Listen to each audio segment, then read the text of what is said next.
talking. Okay, yeah.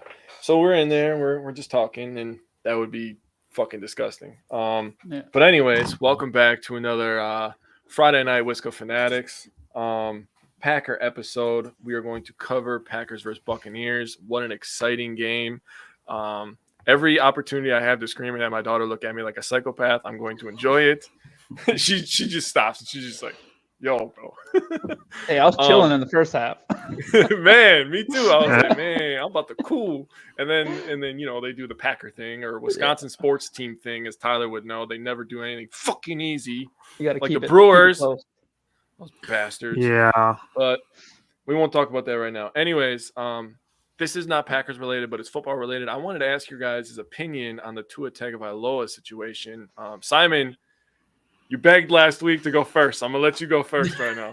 Yeah, I'm on other things that I know you guys have thoughts on as well. But man, it's really tough to believe that an organization that's under investigation for racism and they took a first-round pick for tampering. It's just so tough to believe that they had every intention of doing things the right way. For me, That's a really good point, it's honestly. so sketchy.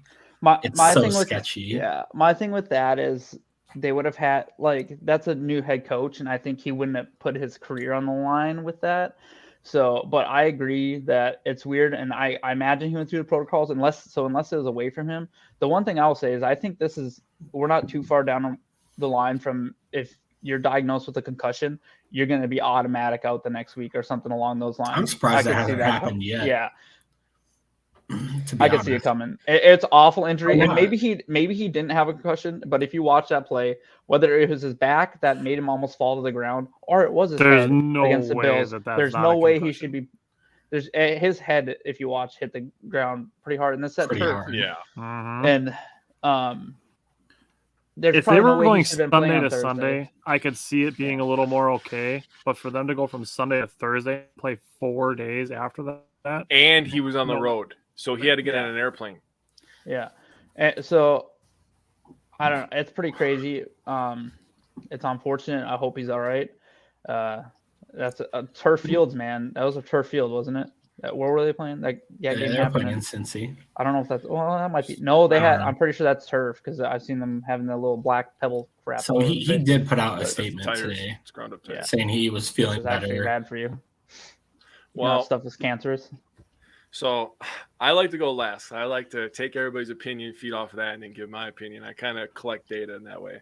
So it's crazy, Simon brought up a great point about the tampering. And then there was the reports in the offseason of the owner telling them to tank, for the first pick for Trevor Lawrence a couple of years ago. And it just gets me thinking that maybe he's in a situation where he's trying to save face, where he's like, okay, people think that I'm trying to lose on purpose. We got to throw 2 out there because we're 3-0. We're trying to become 4-0. We're going to show that we're a winning organization. We're going to try to get people to want to play with Tua. And it's just like they bring in, Tyreek Hill this offseason. So that's a go win move. So it's like, I don't know. I mean, something's definitely fishy, pun there. But stupid. That's where you wish I don't know. That's where you wish someone would step in and protect Tua from himself, because the player is going to want to play for his team, right? So I wish someone would step in and be like, "Hey, we appreciate it, but we're just going to." I mean, if he was stumbling from his back like that, if they say it was his back, they probably should have done some more tests and everything too. And I mean, there's no way that after that, regardless of what the injury is, and that was such an intense 4 days later. And that was such an intense game, like the heat and everything. Yeah, it's just and they're all about player safety, and we're there was those commercials a couple of years ago where they're talking about the helmets, and you saw it after every during every game, a couple times a game about the helmets, and we're about player safety, and then there's all this stuff about CTEs and stuff like that. And it's just like people are legitimately blowing their fucking brains out. And it's ridiculous that they don't put more player safety into consideration. I understand that you have $1 billion product, but you only have $1 billion product because of the players on the field. So you got to keep them safe and keep them healthy and show that you care about them as well, Yeah, I don't know. And it's messy. for everyone saying the NFL is going to get sued, and probably not the NFL. I think anything it'll be the Dolphins because they have their independent neurologist. Unless that independent neurologist hid something, and then it would all depend on what kind of if they're a contractor. I'm not going to get into the legal side of business stuff, but like there's a lot up in the air. But hopefully, the most important thing is that Tua seems to be like he'll be okay. We'll see. He's definitely got to have some kind of whiplash. I mean, he was slammed. What's up, Williams? So to me, like when I was watching the initial play, it didn't look that bad until I saw it a second time in full motion. I was like, he got slammed down pretty hard. He got like whipped, and he like I was surprised that head like all landed at the same time. Just one big thud. I was a little surprised not to see a flag because I thought like I don't know what that rule is. It's so. I think they went away from that. So. They only do rules for 1 year. So. Yeah, it wasn't Clay Matthews. Or the Packers in general. Yeah. I remember I was me and Simon were at the Washington game the next week when we were. What are you guys talking about? The Packers get all the calls. Yeah, they do. Obviously on display this last weekend that we got all the calls. Unless we're playing. I don't even want to talk about that special teams penalty because that was complete horseshit. Dude, that puts the game away because we're already in field goal range. The one where both on that drive threw the guy down.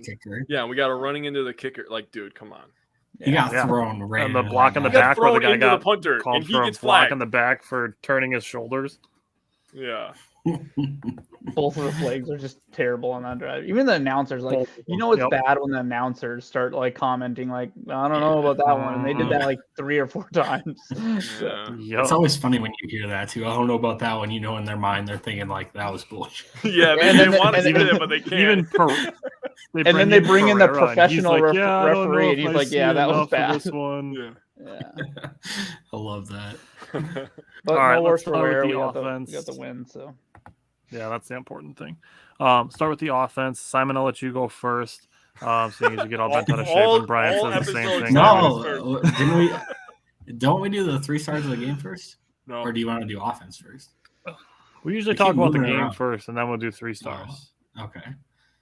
All right. Well, if it's written differently on the thing, it's wants just to go because first. that's Doesn't even know the order. More important. Who the hell invited this guy? Yeah, well, All right. We'll give the big credit at the end of the game. Go ahead. Okay. All right. So offense was okay. So they had 315 yards, which was okay. Bucs defense is nasty. We talked about it last week in our preview. It was just incredibly hard to run the ball against them. We only averaged 2.8 yards per carry.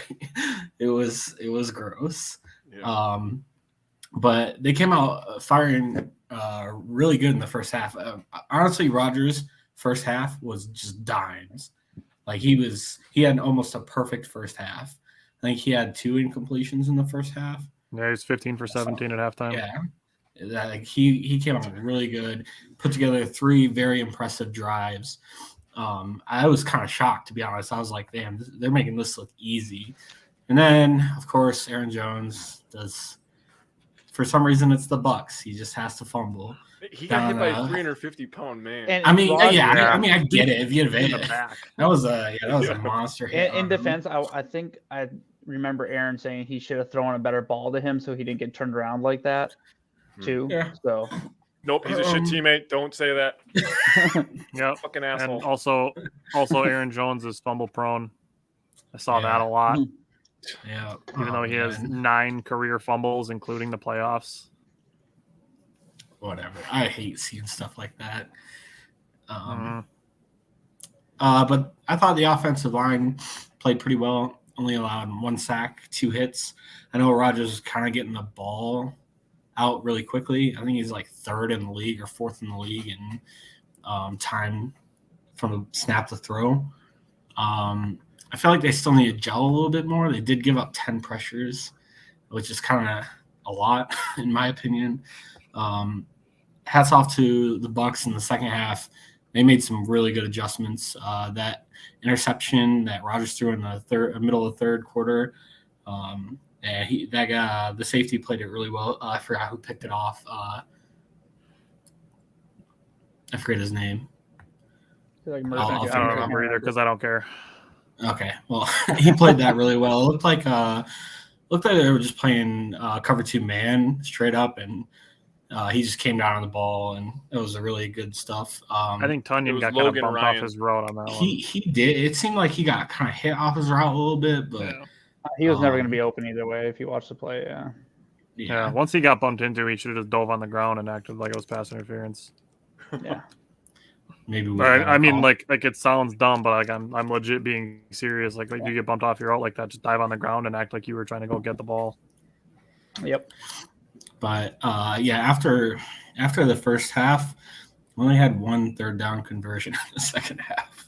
Yeah, that was a bummer. I was so excited in the first half. I'm like, we're just fucking humping on third down, and then just nothing in the second half. So in the next 8 possessions, they only had 3 total first downs. Like the offense just stumbled in the second half. It seemed like they couldn't get much going.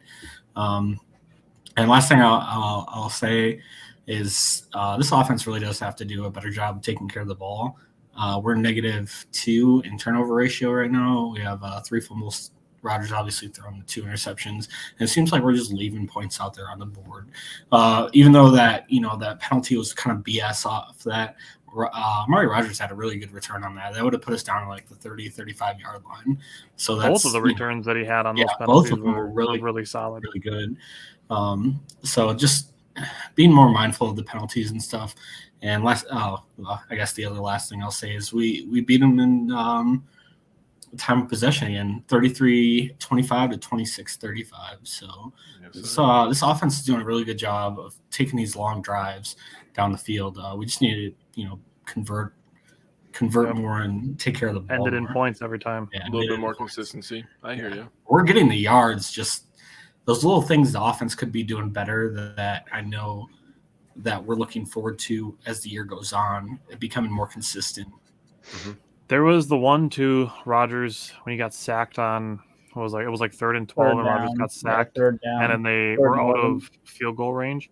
Rodgers talked about that play. He wanted to take a sack on that purposely. He didn't want to chuck the ball up to try to get a conversion or to try to throw an incompletion or something like that. He wanted to take the sack to keep the clock running. Like he wasn't going out. He wasn't hiking the ball to get sacked. But once the pocket collapsed, he wasn't going to try to throw something up to somebody to get incompleted. He wanted to keep the clock running at that point. So that was, something that I had. We had Romeo Dobbs sack there. He did have. And that was one of the things I was going to talk about on offense. Is I kind of hated that sequence, but I'll wait for my turn here. It is your turn. It was okay, Logan Ryan. My turn. Go ahead. So Simon said they started great, and then this is 4 games in a row now, and it is concerning, and I've heard other people talk about it too. San Francisco, Mercedes Lewis fumbles. We do nothing. Against the Vikings, Christian Watson drops a pass. It takes us until the second half to do anything. Chicago, A.J. Dillon, Aaron Rodgers fumble a snap. We have 3 points the rest of the game in that whole entire second half. Aaron Jones fumbles at the goal line. We don't score the rest of the game. So hold on a second. Tyler, what does that sound like? Remember how you just talked on Wednesday? The Brewers, after they hit a home run, it's like they kind of turn keep the fucking foot down, keep the pedal to the metal. No, I'm sorry. Continue, Brian. So it's like they have something go awry, and they don't have I know Aaron Rodgers has it, but it's like the rest of the team, or something happens that they don't have the mental fortitude to get past it and continue to score. And it's something that they need. Forget the last play. Exactly. So and I'll talk about a little bit of defense and what I think was the big difference in this game that resulted in the win after that happening. But they need to work through that. I think Simon touched on we had 8 straight 3-and-outs, which is disgusting. So once I kind of looked into the stats, and one I found pretty interesting was when Rodgers targeted wide receivers, true wide receivers, he went 14 for 18, 175 yards and 2 touchdowns, and that's with 144 rating. And 3 of those wide receivers had 45-plus yards. If you take the 2 to Juwan Winfrey away, like the one crosser they dropped off, that's 14 out of 16. He had 100, almost a damn near perfect passer rating when targeting wide receivers, and I thought that was pretty interesting. David Bakchiari played damn well. Everyone's saying, well, can he play a full game? Well, guess what? He's off the injury report this week. So We'll see if he plays full. If not, be happy he's back. That was awesome to see him out there, and he played damn well in a very hard place to play. The reason Leflore talked about the reason they didn't want him to play. He would have been going from playing 0 snaps and however many days to playing 60 plus snaps. Shut up, Simon. I wasn't gonna say it, but 60 plus snaps and 90 something degree weather against that defense. That's why I said they learned from the Detroit game. On that. Yep. I do think that once Bakchiari, they know he's comfortable and he's getting through a full game. I think they have to figure out a way to get him on the field and Yosh on the field at the same time, because Yosh is in the top 5 linemen for us. And I don't know if that means putting Yosh at left guard and moving Runyon over to right guard, or if that's putting Yosh at right tackle and kicking Elton back in. Whatever they need to do, I feel like they need to get him on the field. And last, but I'll talk about that sequence that kind of killed us. Aaron hits that beautiful pass to Lazard, gets us to like the 42-yard line. First down, we run it to Dylan for 0 yards. And then second down, we go deep. Third down, we take the sack. To me, it's just like, do anything you can to get that 7 yards and put the game, give Mason Crosby. I'm not saying he'll make it. And maybe it's a good thing he didn't make it, because the punt ended up getting down or they didn't, the punt went to the 11-yard line. Granted, we played prevent and let him go right down the field. But maybe I feel like you play a little more conservative there and just take a couple quick hitters and try to get in field goal range. That's just me, because if you kick the field goal there and you make it, the game is absolutely out of reach, by 11. in my opinion. Yeah. So that's all I had. I think we need to start scoring consistently, and I hope to see that I would love to see some points in every quarter. So, and protecting the football, that's a big thing, like Simon touched on too. Just real quick on your 4 games of not scoring after adversity, I will say that I'm going to give them a pass on the San Francisco game, just because that's different personnel.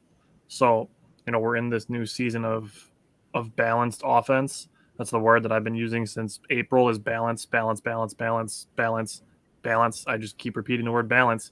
Aaron Rodgers on the first 2 drives completed passes to 7 different receivers. It's insane. It's, and I get there's something to be said for the consistency, but let's say, keep in mind that the Packers were going up against the number 1 defense in the NFL. So say the Packers score on their second drive and their first drive of the second half. There's nowhere near as much complaining that the Packers only scored 14 points. It's because the Packers scored 14 points on their first 2 possessions and then fumbled at the goal line that people were saying, people get that expectations of, we scored on the first 2 tries. We should score 100% of the tries because we scored 100% of the first 2. So you got to kind of temper the expectations there and not just assume that it's going to be a blowout just because we scored on the first 2 drives. It does seem a little bit like part of that comes from the scripts that they set out to start the games. Rodgers talked about that in one of his pregame press conferences for coming up to this Patriots game, that they like the good 15, 20, 25 plays that they have set up to run when they start the games. They should start scripting 60 plays. Yeah, maybe 70. But it's Randall Cavas is still the third down guy. It seems like Romeo Dobbs is the first and second down guy, and then Lazard is just kind of the guy that you need to go to when you go to the sticks. When you need a first down, like Lazard's the guy you go to. So like I said, 7 different receivers in the first 2 drives. They had a block in the back by Lazard, which was another one of those calls that was really, really iffy. That negated an 11-yard gain. It seems Greg, he literally threw a Hail Mary to beat your team. The fuck you mean he lacks clutch plays, motherfucker? He called game on you from the other side of the 50, dude. Come on. Do you remember the Cowboys game when he threw that one to Jared Cook, who just barely had his toes in the... What about the other Cowboys game where he threw it to Devonte twice in the end zone? Or when he threw it to Cobb on 4th and whatever to get us, to the playoffs, and then I think we won the Super Bowl that year? I don't know. This idea that Rodgers can't make clutch plays is so worn out. I was just going to bring up the Cardinals game, the 2 insane throws that he made to Jeff Janis to go 80 yards in 2 You know why he plays in doesn't... people think. What about the Miami Dolphins game where he faked the spike and threw a touchdown? That was sick. I forgot about that. Come on. What about the play against Dallas when he missed the throw to Devonte? He went straight back to the same throw, and they won that game with a few seconds left. That was a perfect throw too. But they celebrating with 1:13 left game. Yeah, I love that picture. I do too. Oh no, it's Randall Cavas again. Greg, we just named a bunch of this idea Cavas that he's again. not clutch is so worn out because he's been playing for so long. Yeah, bro, that's trash. All right. I really like seeing when guys that normally are pretty mild tempered get really fired up. Like Randall Cobb has been actually the last couple of games. Like Alan Lazard was fired up, which he just had a real gutty performance all the way around. If you see that block on that one cornerback, that I was just gonna bring that up. The Randall Cobb and Alan Lazard play that was such a dope play to watch because Alan Lazard absolutely crushed that corner on that block after he made that other dude turn around. That was sick. Yeah, Phil brought up a good point too. He said the lack of clutch plays is ridiculous. His numbers are maybe less than Brady's because he doesn't need to come back and win as much as other QBs. We've had this discussion where basically Mike McCarthy's plan to win games was Aaron Rodgers. That was it. That was just it. If you remember the beginning of the McCarthy era, and I don't want to bring him up, but Favre was really calling the plays. If you watch, Favre was the offensive coordinator for the first 2 years of McCarthy. Then he got handed Aaron Rodgers. They struggled for a little bit, and then Rodgers turned into a fucking god. Yeah, McCarthy's pretty lucky. Yeah. So, it's good to see David Bakchiari on the offensive line. When asked about it, they talked about the rotation being a plan. I think it was Leflore that said, we rotate guys on the defensive line. What's wrong with doing it on the offensive line? So that was by design, that he played 56% of snaps. So I think that's a good number. You play it safe, you let him get out there, and you don't overwork him. And then, like Brian said, especially in the heat, which is what affected Josh Myers, he left with cramping, and he's fine to go for this Sunday. But we'll get to the injury report when we do the preview. So, Jake, did you want to add anything to the Packers offense against the Buccaneers defense?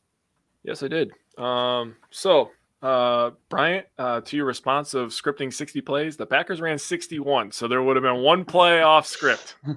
Wanted to point that out.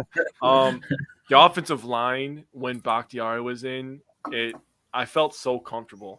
I was kind of counting the drives, and I was like, okay, we're gonna close this one out because Bakhtiari's in. I was like, okay, we're gonna have better pass blocking. This feels right.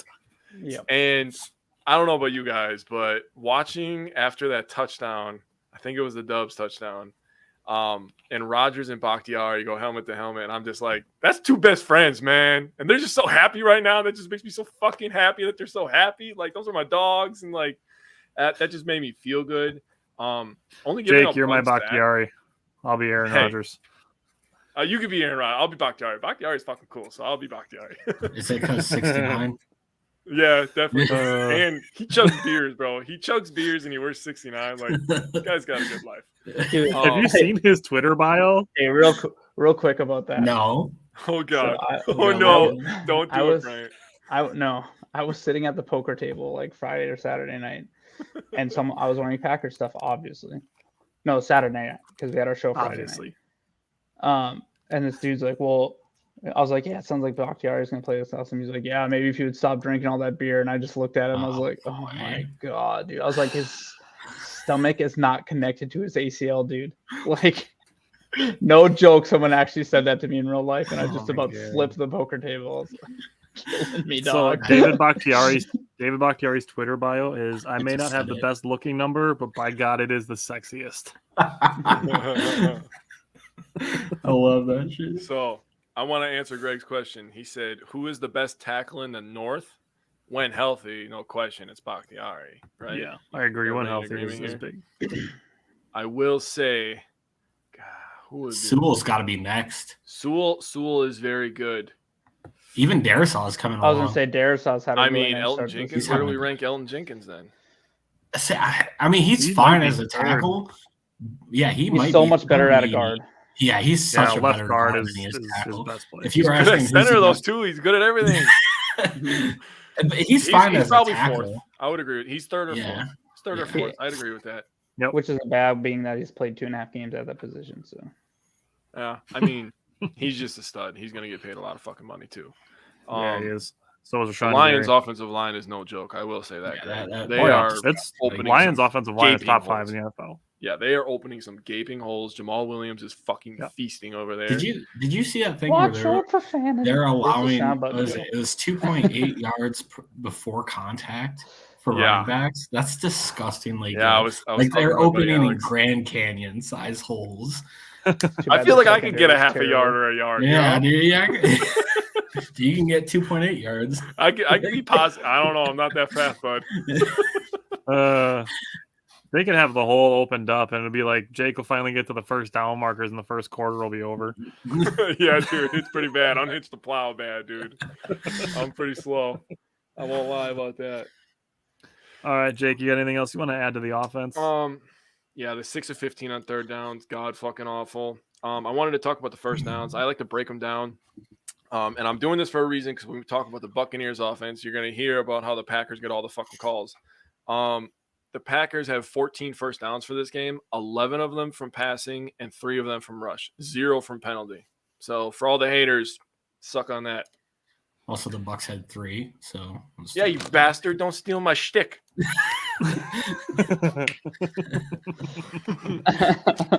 They had 3 first downs from penalties. You slow, Terrell. Shut your ass up.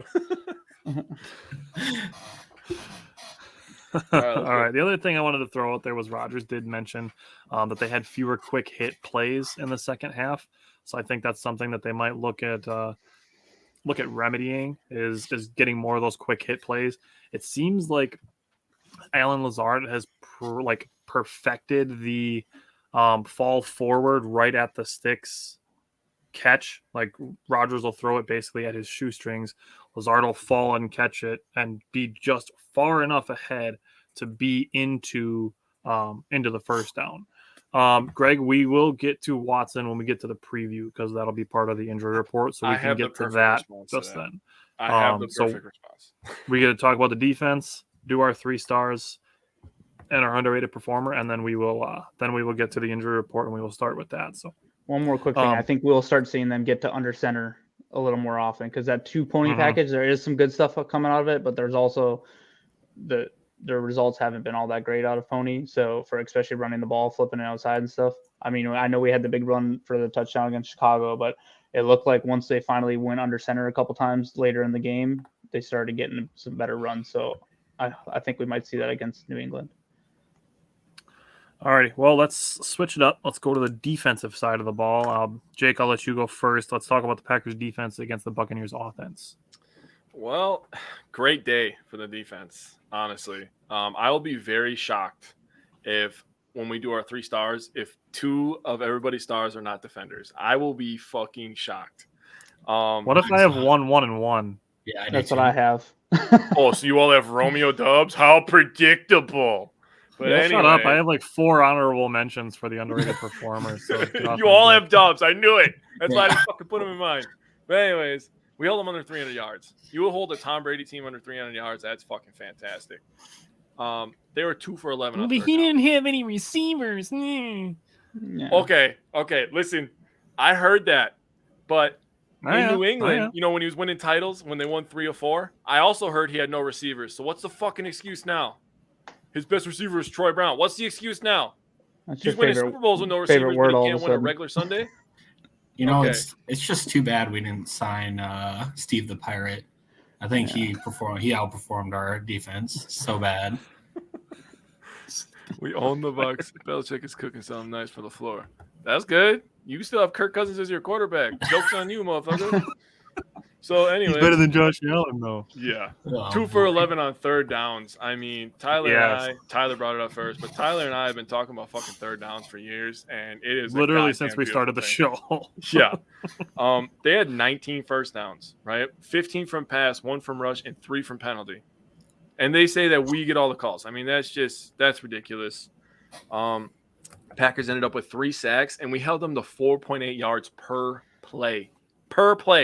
4 yards. That's disgustingly low. That's phenomenal.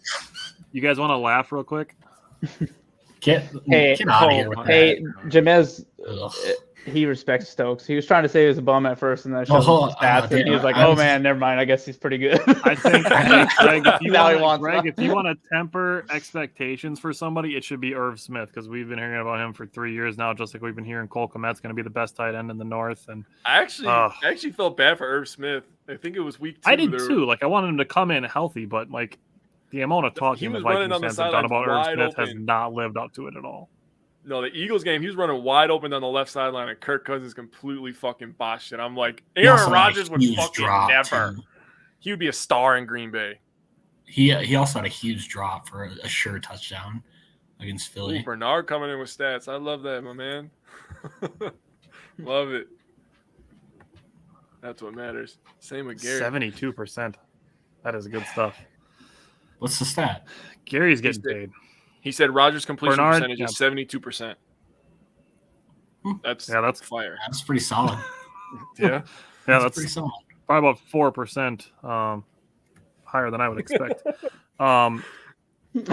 So Rodgers said us some of that good stuff. Bryant, what did you see from the Packers defense against the Buccaneers offense? Man, we talked about it and they did it. What did we say they had to do? At least me. Stop the run. And what they do? As bad as we ran the ball, the Bucs ran it just as bad. Yep. They had a couple. I think they had a long of 6. They had 34 rushing yards. Yeah, and I was close on having Jones and Dillon over him. I mean, they're all trash, to be honest, but I was close on that prediction. Yeah. One huge thing. We also said stop the run and pressure up the middle. And I said that this would be a great game for Kenny Clark to get his first sack. He ended up getting 2 of them. So I can't believe Brady fell out on the first one. Like, I'm not gonna lie. Like, I get that he's old and not agile, but like, so he got him. He like basically pulled him down with his arm, and he's just I'm just gonna fall. One of the biggest plays of the game for me was when after we fumbled at the goal line, and the Bucs started moving down the field to try to get it to 10-14 going in the half. That forced fumble by Quay Walker is so big, and that's the play that I'm talking about that we hadn't done in the past. After a turnover, normally our defense would give up, the momentum would shift and defense would give up a score. No, they stopped them this time, and they matched them. I don't think the other fumble happened right after Rodgers' interception. The other fumble was in the second half, I think. Yeah, I couldn't remember if it was the possession right after Rodgers' interception or not. But either way, that one that they stopped and forced that fumble before half to keep it 14-3. Obviously was pivotal in the game. So that was such a huge play. And if you watch it, and this just shows his hustle and what type of player he is. He was way behind the play. I think Adrian Amos holds him up a little bit, and then Quay Walker comes from behind and smacks it right off Perriman's hand. It's such a big play for us. I think it was Gage. I think Gage had both of them. The other thing is it's just an amazing performance. You think about it, down in that heat, we're talking just as much as like the offense got out physical after the first couple drives and they went like 3 and out. They went 3 and out 8 times. That puts the defense in a very tough position. What they do, they responded and essentially did this exact same thing to the Bucs. Hey, we can't leave out the other part of that, though. We can't leave out the middle portion of that, which is the special teams, which was like truly special. We don't have a section on that, but he. Oh man, we're going to talk about it. I promise you. O'Donnell should have been named NFC Player of the Special Teams Player of the month, not just the week. If you actually look at his stats, that's a big name. Yep. Everyone loves San Francisco's punter. Well, guess what? 9 out of 13 of O'Donnell's punts to start the season have been inside the 20. So that's insane. Thanks, Brian. Yeah, no problem. We got a whole bunch of Roberts in the got a whole bunch of Roberts in the comments. The last thing, and this is kind of prep for the other game. This is my last one interesting stat I heard about and I looked it up. Did you guys know that? So the Packers defense have given up 340 yards rushing on the season. Did you know 104 of them came on the same drive against Chicago? 104 of them, so almost 30%. There was a holding and a sack on that drive. Oh, that's they rushed for 104 yards on 3rd and 30, didn't they? Yeah, and we were playing 2 prevent or whatever because they were way behind and it was late in the game. They rushed all the way down the field when we stopped Justin Fields on the 1-inch line. Yep. So you take that away, we're 4th in the league in stopping the run right now. So don't always look at those numbers. So it's actually kind of sick to think about. I know a guy that will not believe you. I know a guy that will not listen to you. So, And that's going to play a big role in this. And if you think about it, against the Vikings, they didn't really start to get the ball running against us until the game was kind of over. A lot of Chicago's rushing yards came on that one drive that we were playing prevent, and we shut down the Bucs. So we'll talk about it more for the preview, but I just really, when I was looking at stats and stuff, I thought that was really interesting. So I want to bring up Greg's question because I think this is really interesting. Vita Vea or Kenny Clark? Pick your poison. Kenny Clark for me. They're both really good, but I think Kenny Clark is starting to add more pass rushing, and it's like scary for defenses. He's been wrecking games for the first 3 games of the season. Okay. I know Vita Vea does it too. They're really, it's like kind of comparing like. I love Kenny. There's Aaron Donald, and then there's Vita Vea and Kenny Clark right next to each other right below him. I love Kenny, but dude, I throw Fletcher Cox in there too. Just drop back into coverage and force the fumble, bro. Yeah. They're both amazing. How many sacks did he have this game? He's probably getting 9. Vita Vea. How many did Kenny Clark have? I mean, like I said, pick your poison. Yeah. They're both good. That's a tough one. I want all 3 of you to Google Vita Vea right now, and I will give you $20 to any of you who can pronounce his full name correctly. Nope, I know how much he weighs. Does that count? No, look him up on Google. Find it where it says full name. I will give you $20 if you can say the entire thing correctly. Vita Tulakeono Tepiloto Muis Behe Fioko. Yeah. What the fuck? I'm sorry. You fucked up on Tui Pulato. What? Bro! You know how they say you're not supposed to trust people that have 2 first names? That dude has 17 first names. Bro, his name is bigger than his waistline. That's holy shit. Dude, if you printed his name on leather, he could wear it as a belt. Yeah, he could, dude. Holy shit. I bet he has the whole alphabet in that damn thing. No, it's just all vowels and V's. That's how the Samoan alphabet works. It's just vowels. I didn't even look at that. That was going to be a factor in my decision. Ooh, they're both around the same age, too. Dude, that's a toss-up. Vita Vea is a little bit older. Really good players. Yeah. It's a toss-up. That's a tongue twister for sure, Robert. It's a tongue twister and then some. Bro, he should get fined, dude. Imagine when. Okay, now I just thought. Imagine when he does get fined. Do they print out that whole fucking name? For legal reasons? Like, you know, like the natural programs are about this wide. Like the Buccaneers one is like this wide. It has to be printed. It has to be printed the landscape way because it doesn't fit his name otherwise. Yeah. Could you imagine putting that full name on his jersey? Like his numbers would have to be crunched down just so his. Like towards the bottom his of name just wraps around. It would look like when somebody recites word wrap on Excel 1,000 places. That would be on his jersey. Like he wouldn't like his number would have to be like up here on his shoulder because his name just covers the entire back of his jersey. No, it would look like that one Browns quarterback jersey. With the duct tape and stuff on it, and they just keep adding names. Dude, imagine if he had a kid and named him a junior. Yeah. Then he's just a straight dick, and I pick Kenny Clark for that reason. Then okay, we're off topic, but that's funny. That's funny. That's awesome. Imagine a 3rd generation. You are now all of the words in the English language. The 3rd. All right, Simon. I'll give you the floor to talk about the Packers defense against the Buccaneers offense. I think both of them hit most of it. I think. So last week I said the Packers hadn't blitzed at all. They had 0 blitzes through the first 2 games. They blitzed a couple times with Campbell and Walker. So I want to give I know we kind of hit on it just a second ago, but Eric Stokes is playing some good ball this year. Mm-hmm. He's only been targeted 6 times this year. I was just going to say, like I've said this in the past, if you don't hear a cornerback's name during a game, that's a good thing. Just like same with offensive linemen. If you don't hear their names or numbers, that's a good thing. So, 6 targets on the year, only giving up 64 yards through 3 games. Like that's the stuff you like. Elite level play. Elite. Yeah, that's some good play out of a corner, especially coming out of your 2nd year. Like he's already playing some good ball. That was a sneaky good 1st-round pick by Goody. Yeah. Like it flew under the radar, but that was a good freaking pick. Yeah, he's showing out, man. Yeah, Devondra Campbell putting the game away on that 2-point conversion. Like that. Do you see how high he got on that tip ball too? That's insane. Like I was like, ew, he went off there to get that. I remember what's funny is I remember because we're all crazy people and we read everything coming out of training camp, and I remember him making a similar play like that, and people talking about it in training camp how high he jumped to tip the ball. So I was like, yeah, they talked about this, and look at him, got all 6'4", and he was high as hell when he tipped that ball. So yeah, can we talk about the trick play that the Buccaneers tried to run? What the hell was that? I don't know. I love that they should run it every time.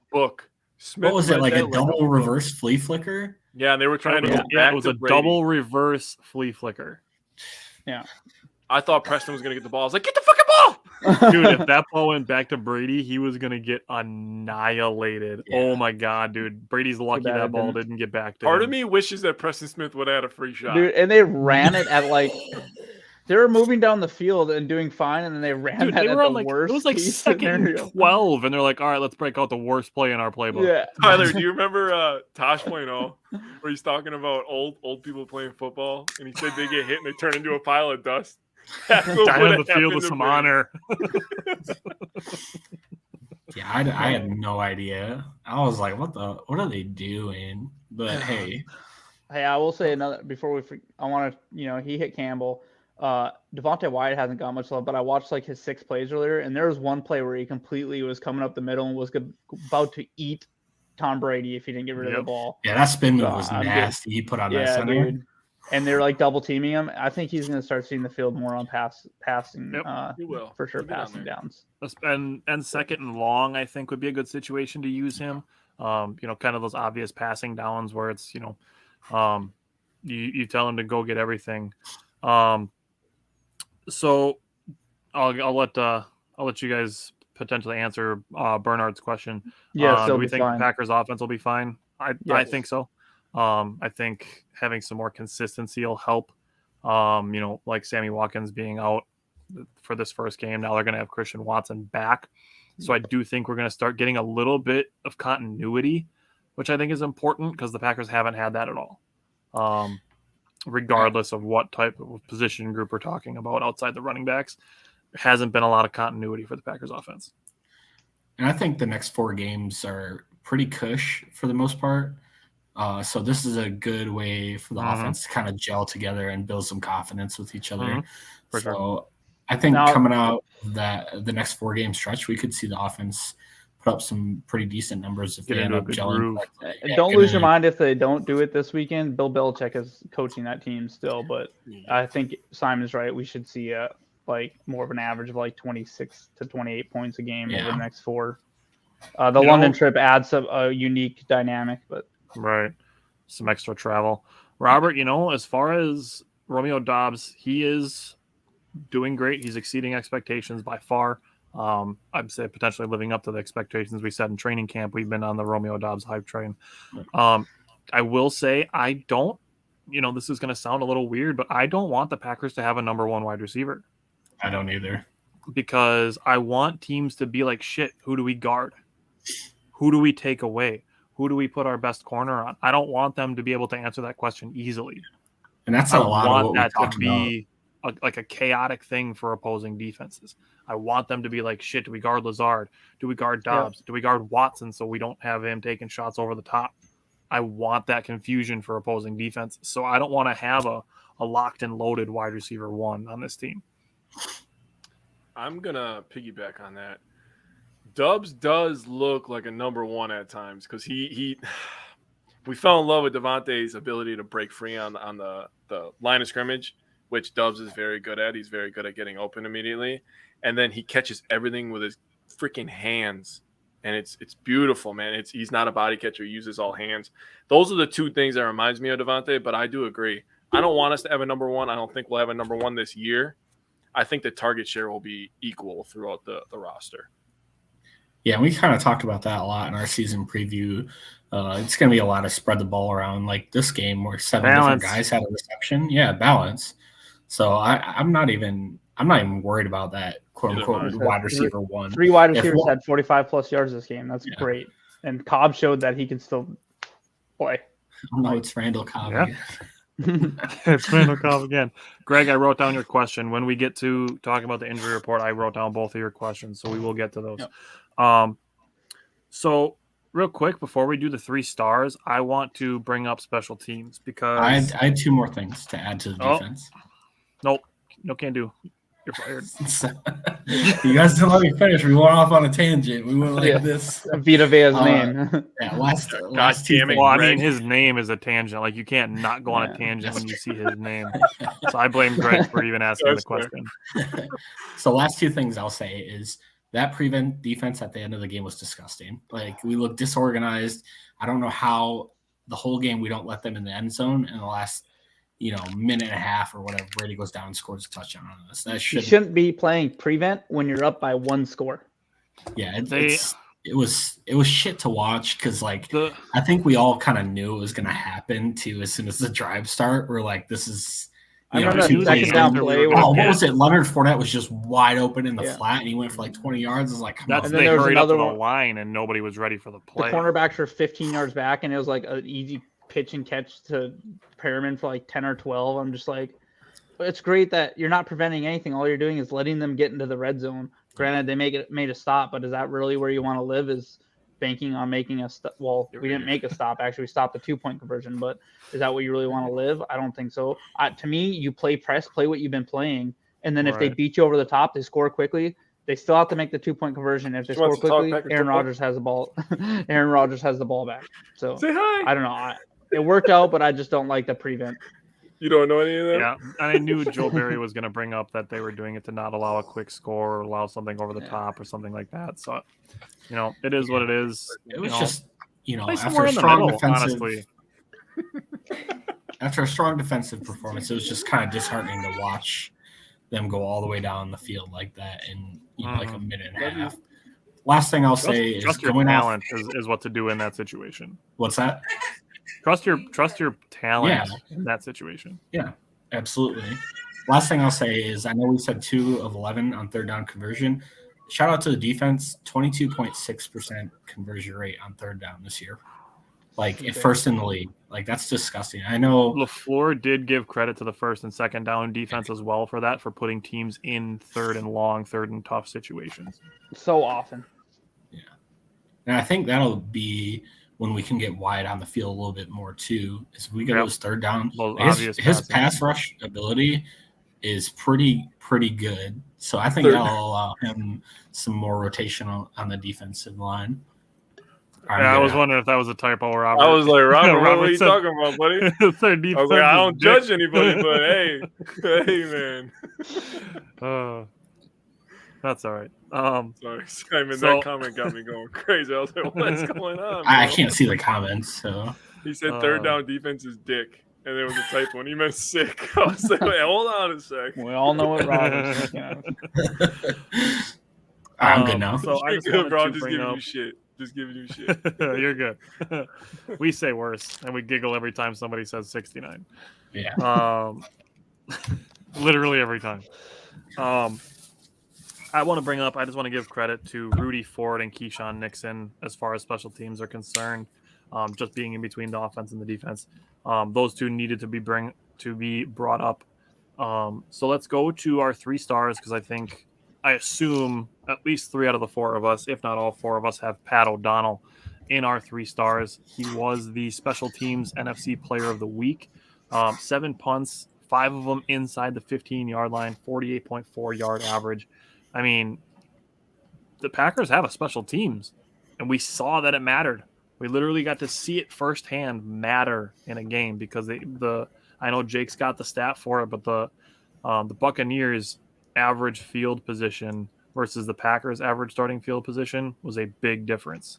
Yes, that it was. Completely changed the game. What was it?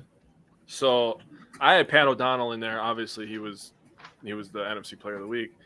Special Defense player of the week. I'm going to say that. Special teams Defense. The average starting field position for the Packers was the 32, and the Buccaneers was the 20.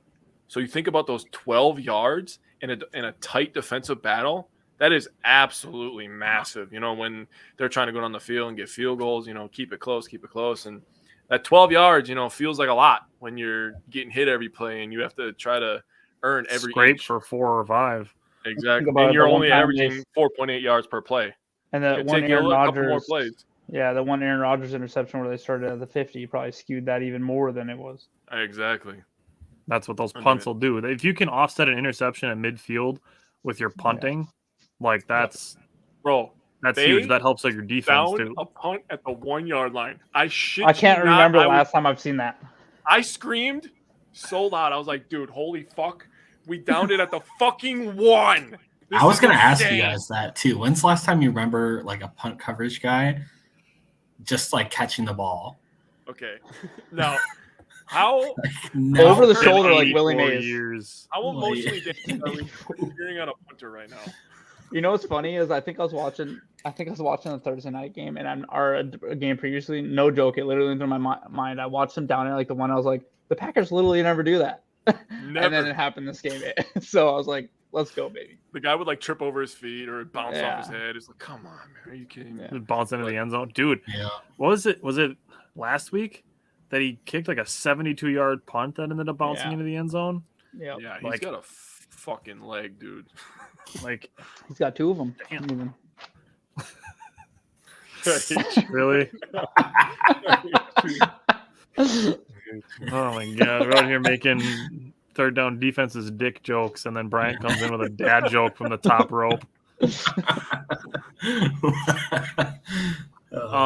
Robert, I'm glad you brought that up because I almost made Amari Rodgers my underrated performer just because of the 2 nice returns that he had on the 2 penalties that got called back. The only one that he wasn't quote unquote allowed to return was the very last one that he fair caught. Rich Bisaccia talked about it. Matt Leflore talked about it, that was a planned fair catch because at that point of the game, they just wanted the ball back in the hands of the offense and to bleed clock. Other than that, he's probably about 50-50 on his fair catching versus getting some returns. So, I'm fine with the job that Amari Rodgers has done as the return man so far. I agree. Alrighty, Jake, give me your other 2 stars. All right. So my number 2, I put him in here because he was my X factor, and I was absolutely 100% correct. Kenny Clark, he was wrecking this game if it wasn't for my number 1 guy. But Kenny Clark was a monster up front. 4 tackles, 3 solo, 2 sacks, 2 tackles for a loss, and 2 quarterback hits. The man was a monster on Sunday. He did everything. My number 1 guy, Devondra Campbell. I don't know if I could fall more in love with this guy, honestly. Sounds a little suspect. I don't care. I love this guy. He flies all over the field. He stops the run. He covers the pass. He stops, game-saving 2-point conversions. I mean, this guy is fucking everywhere. 14 total tackles, 8 solo, a tackle for loss, and a game-saving pass defense. The guy is a monster. And I'm so sick and tired of having this conversation with Bears fans about who's better between Smith and Campbell. Campbell covers the pass better. That is the reason I put him above Smith. They're both equally good at stopping the run, although Smith is like a glorified Blake Martinez in my mind. He's faster.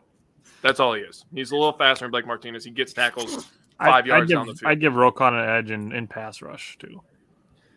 Yeah, we didn't really. I mean, we had a horrible defense back then, but we didn't really blitz Blake Martinez, to be fair. But that's where I'm at. Anyway, okay. I just want to address Robert's comment. In a situation where it's he might have a shot at a return, at that point, I'm much more of a better safe than sorry person because you don't want to just catch a ball and try to get a yard or 2 and end up fumbling the ball. So at that point, I'd much rather just play it safe and don't risk taking the ball out of Aaron Rodgers' hands. Ty Montgomery. And he's had 6 returns on the year, and he's averaging just shy of 9 yards at return. So that's not bad. I mean, that's giving us he's almost adding a first down to when he returns it. So. Robert also asked, or I should say, he said Campbell's the greatest free agent pickup in the last 10 seasons in Green Bay. Would you guys agree with that? I don't want to answer without doing research, to be fair.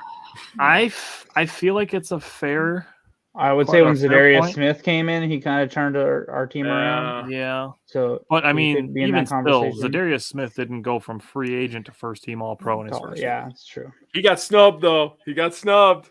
He did. We all saw the shirt. Snubbed. We're talking about All-Pro. I think I agree. That's it. That's a whole different conversation though, because there's so many good pass rushers. Like Miles Garrett comes to mind. TJ Watt comes to mind. I mean, the guy had 15 and a half sacks. I mean, kind of hard to compete when you're going against guys that get 20 sacks and 18 sacks. He was still really great. That was a good one, Brian. I will say maybe Adrian Amos. I was thinking Amos too. So long, just having his consistency on the back end has been very valuable to the Packers. So I'd throw maybe Adrian Amos in there. You can definitely make an argument for Campbell, though. I will say that. Because we haven't had a really good middle linebacker in a long fucking time. I would say, without looking it up, like Jake said, top 3 easily. Yeah. Brian, give me your 3 stars. So my first one was Kenny Clark, 2 sacks, wrecking the middle of the field. Talked about it. Him wrecking the middle of the field, pushing Fournette outside, letting the linebackers get the work in. Obviously, number 2 is Romeo Dobbs. He had the most. He was targeted 8 times, 8 catches. That was the most catches for a rookie wide receiver, tied for the rookie wide receiver in Packers history, which is awesome. And then my last one was Pat O'Donnell, because he literally, his ability to flip the field in that type of game was absolutely key to us winning that game. So those are my 3 stars. Not much more to be said about that. Did you hear Rodgers' comment about it? Rodgers was asked about Pat O'Donnell, and he's like, beautiful head of hair. He goes, he must be happy to be on this side of the border. Yeah, he did. No, he said he knows he's happy to be on this side of the border. I love Rodgers, bro. Robert, I wrote it Rodgers down. Owned him. Robert, I wrote it down. We will bring up we'll give it up. We'll come back next week to top 10 free agents, or the top free agents in the last 10 years. Maybe each of us can come up with 3 and talk about that. Robert, at the beginning of the show, we did talk about David Bakchiari. We were all very pleased with how he played and the way that actually the Packers managed his snap count. He had the highest grade for all linemen. Yeah. To answer Bernard's question, do you think Rodgers would have won more Super Bowls with Bill Belichick? I'm not going to get into speculation. That's probably easily yes. Honestly, it's hypothetical, but yes. Yeah. So, Simon, give me your 3 stars, assuming they haven't already all been said. No, the only one. I mean, Romeo Dobbs. So mine, I guess, are Kenny Clark. Obviously, played a tremendous game. I think we all kind of expected that. That's why he was our X factor last week, because we feel like he was just going to go in that game and wreck shop, which he did. So it's the only reason I left him off my 3 stars. So other than that, I got Romeo Dobbs, because especially with Watson and Watkins out, it was up to him to step up, and he had a good game. 8 for 8, was it 73 yards and a touchdown? I think that's as good as you're probably going to get out of our rookie wide receivers this year. Or at least expectation-wise. I don't know how to word that correctly, but as far as expectations of everyone outside of Green Bay and them shitting on our wide receivers and stuff, it was awesome to see him come in and play that type of game. That's why I had him. Yeah, that's why I shared the meme that I did of Aaron Rodgers being like this when Tom Brady gets an excuse for not having wide receivers, but nobody gives credit to the Packers wide receivers for stepping up. So, that's the reason why I had him on mine. I feel that Randall Cobb gets a little disrespected in the scheme of the wide receivers, because he's still doing good things. He looked like a 20-year-old Randall Cobb on the one was sick. That guy was coming quick, and Rodgers had to get it out fast. He was the only guy available, so he gave. There was 2 guys between him and the first down line. Yeah, and he just juked him, and he made that. So that play was awesome to watch. And I shared the 40-yard gain too. Yeah, I shared that thing the other day or whatever in the huddle, and it was he's the only one to catch a pass from Rodgers in 10 different seasons. Like, I know people like kind of crap on Randall Cobb now because he's a little older and stuff. And He's only 30. He's still 31, 32. Like, yeah, but he was also drafted in like 12, so he's been around the league for a while. But he's still a good piece to our offense when he's healthy. And I think he was on the way for us last year. He was having a halfway decent season before he had that. He had two touchdown games. Yeah, like when he was killing the Rams. Yeah, he had 95 yards in the first half against the Rams. Then he got hurt. So I mean, he does come clutch for us at times. All right. Obviously, I had Pat O'Donnell. You guys already hammered that a lot, so I'm not gonna beat a dead horse. And last, I had David Bakchiari. Live horse. I'll kill a live horse too. I don't care. You can't kill a dead horse. Yeah, you can. Just double tap. It's already dead, dude. And I had David Bakchiari. Only inside. Him coming, and this is just purely to crap on Packer fans that were crapping on David Bakchiari all offseason. Yeah. He came in and he had a tremendous game. I know he only played 35 snaps, I think. He played over 50%. Yeah, he played over 50% of snaps. But like Tyler was saying, it's good to get him like easing into the offense in a game, and it's extremely hot in Florida. It's all muggy and stuff down there. They played this the right way, and David Bakchiari showed up. He only allowed one pressure the whole game, and he was our highest, greatest pass blocker. So I don't think you could have asked for a better reappearance for him. Yeah, and that's totally fair. So if you said anything bad about David Bakchiari, outside of we need to get him back on the field or stuff that's somewhat relatively encouraging, you can go to the Wisco Fanatics Facebook page, and we have a David Bakchiari apology form that you can fill out. You already see people commenting on that. Let's see him play more than one. Yeah, I'll believe it when he plays more. He's still injured. I mean, he's still play a whole game. That does hold some merit. Like, I think there's still people that are holding out a little bit. There'll be a part two of the apology form. I think he's gonna come in and play. He's not even listed on the injury report anymore. So I don't know if he plays the full game. And I know you said we'll 75% of snaps. But I think they'll baby step him in still a little bit. But I'm okay with that. I want him back late in the season when we're going to need him the most. I agree. So my 3 stars, I had Campbell, O'Donnell, and Dobbs. Nothing that wasn't already said. What I do want to say about Romeo Dobbs, in addition to what everybody else said, of his 73 yards, 48 yards after the catch.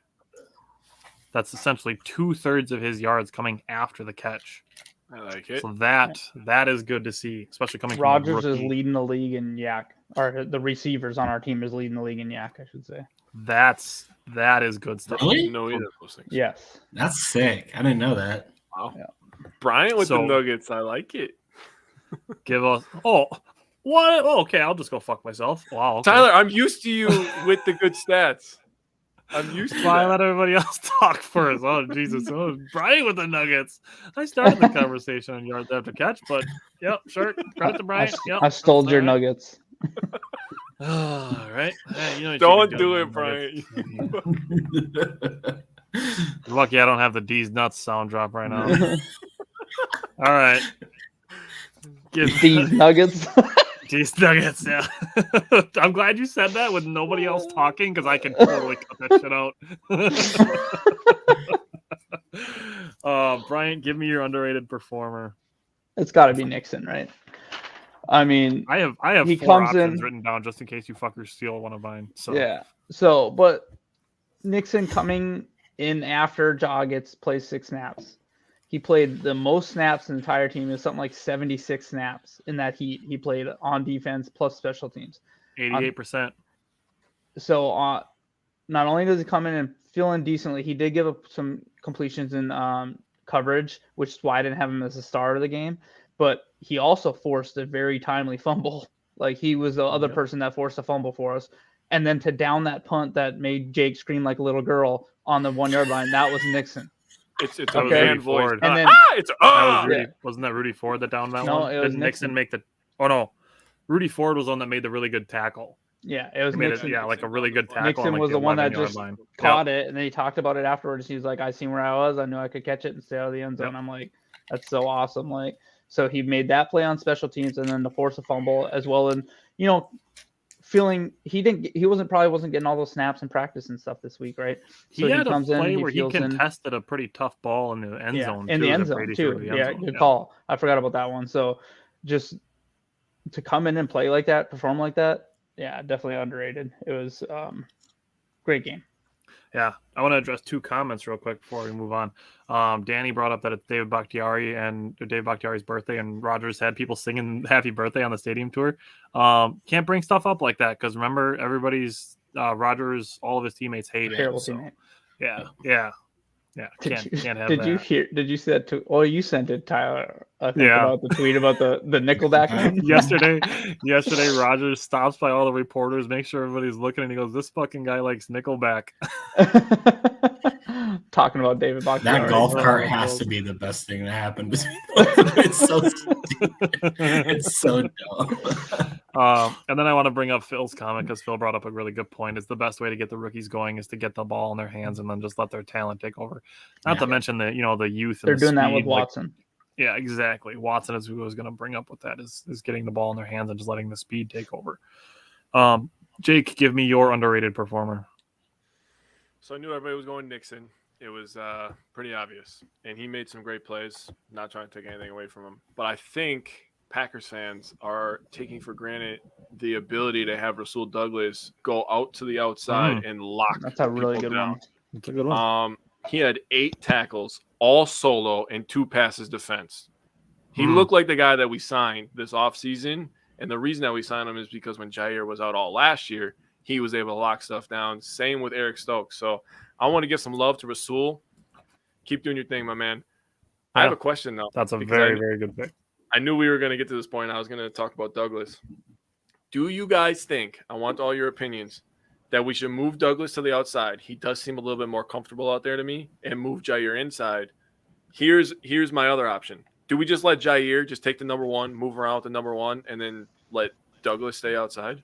Whatever it is, as long as it's not week 1, then we're good. Yeah. Whatever we did in week 1, as long as it's not that. We have to see how far my dog's going crazy, so I have to cut her up. But for who's talking right now? Me, Bryant. But I know I'm an aberration. Oh my god, you guys! Sorry, I know. So, I wasn't letting you get away with that, Tyler. Sounds like I wasn't letting you get away with that.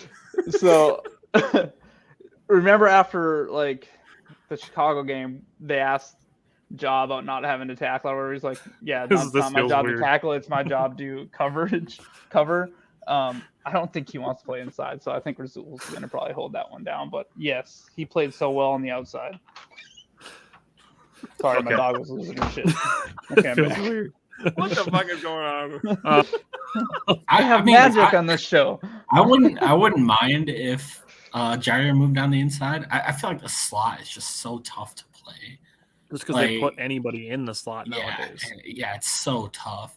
So if he went in there and just locked down that, I have complete faith that Stokes and Douglas could lock down the outside. Well, play really well on the outside. As far as having him move around with the other team's number 1, I don't want to do that for an entire game.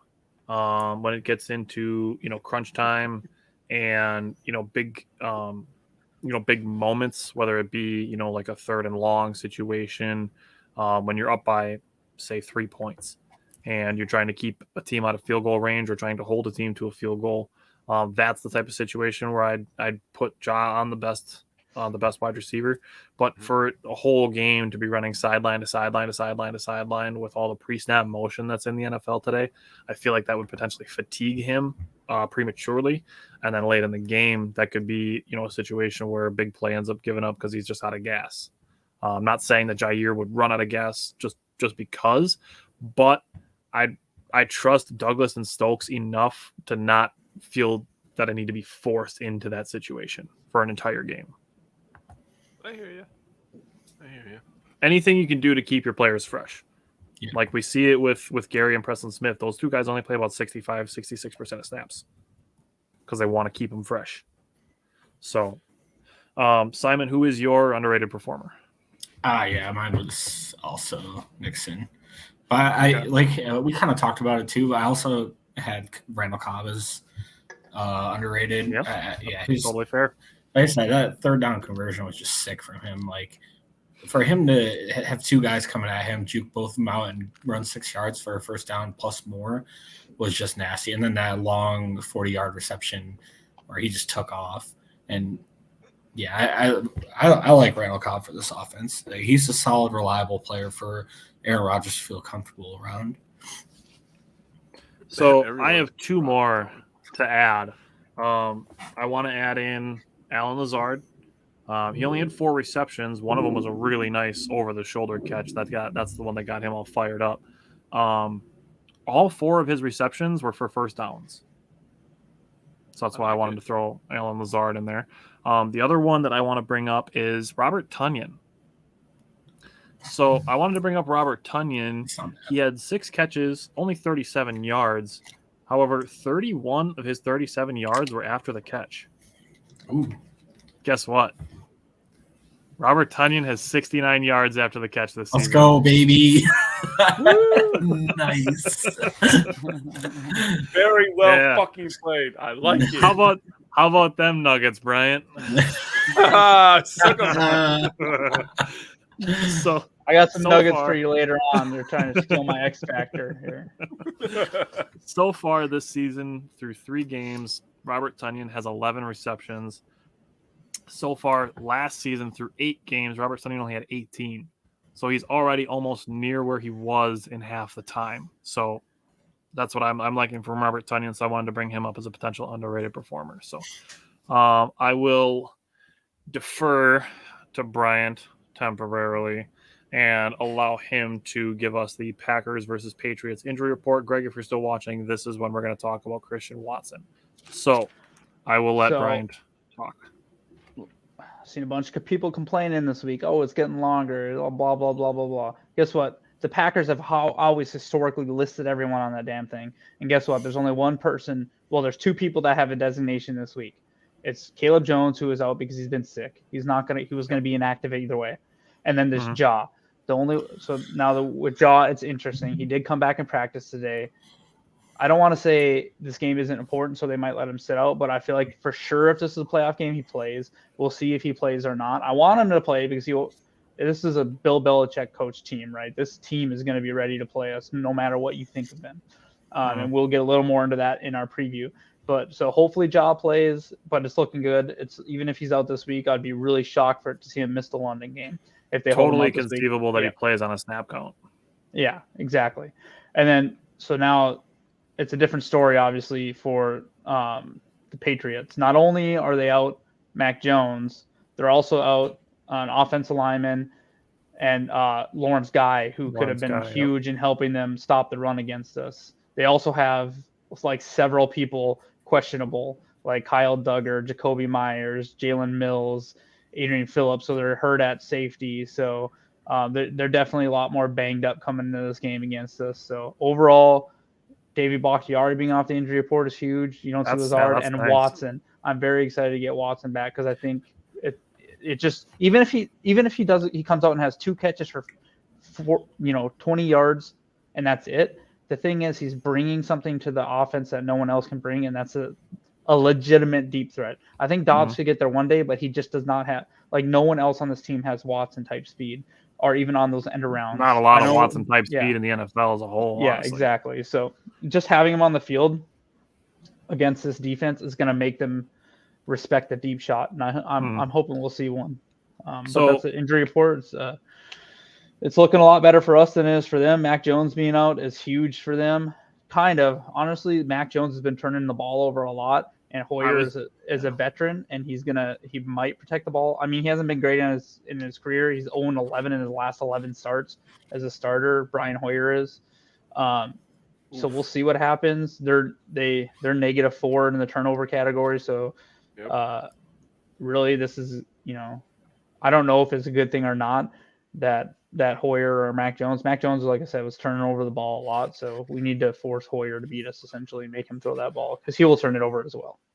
I'm going to give a hot take when we talk about the Patriots offense versus the Packers defense, but right now, while we're in this section, I want to bring up Christian Watson, and I want to answer Greg's 2 questions. His first question was, with Watson missing a game now, and obviously he had the drop. He's had, some sporadic production in between.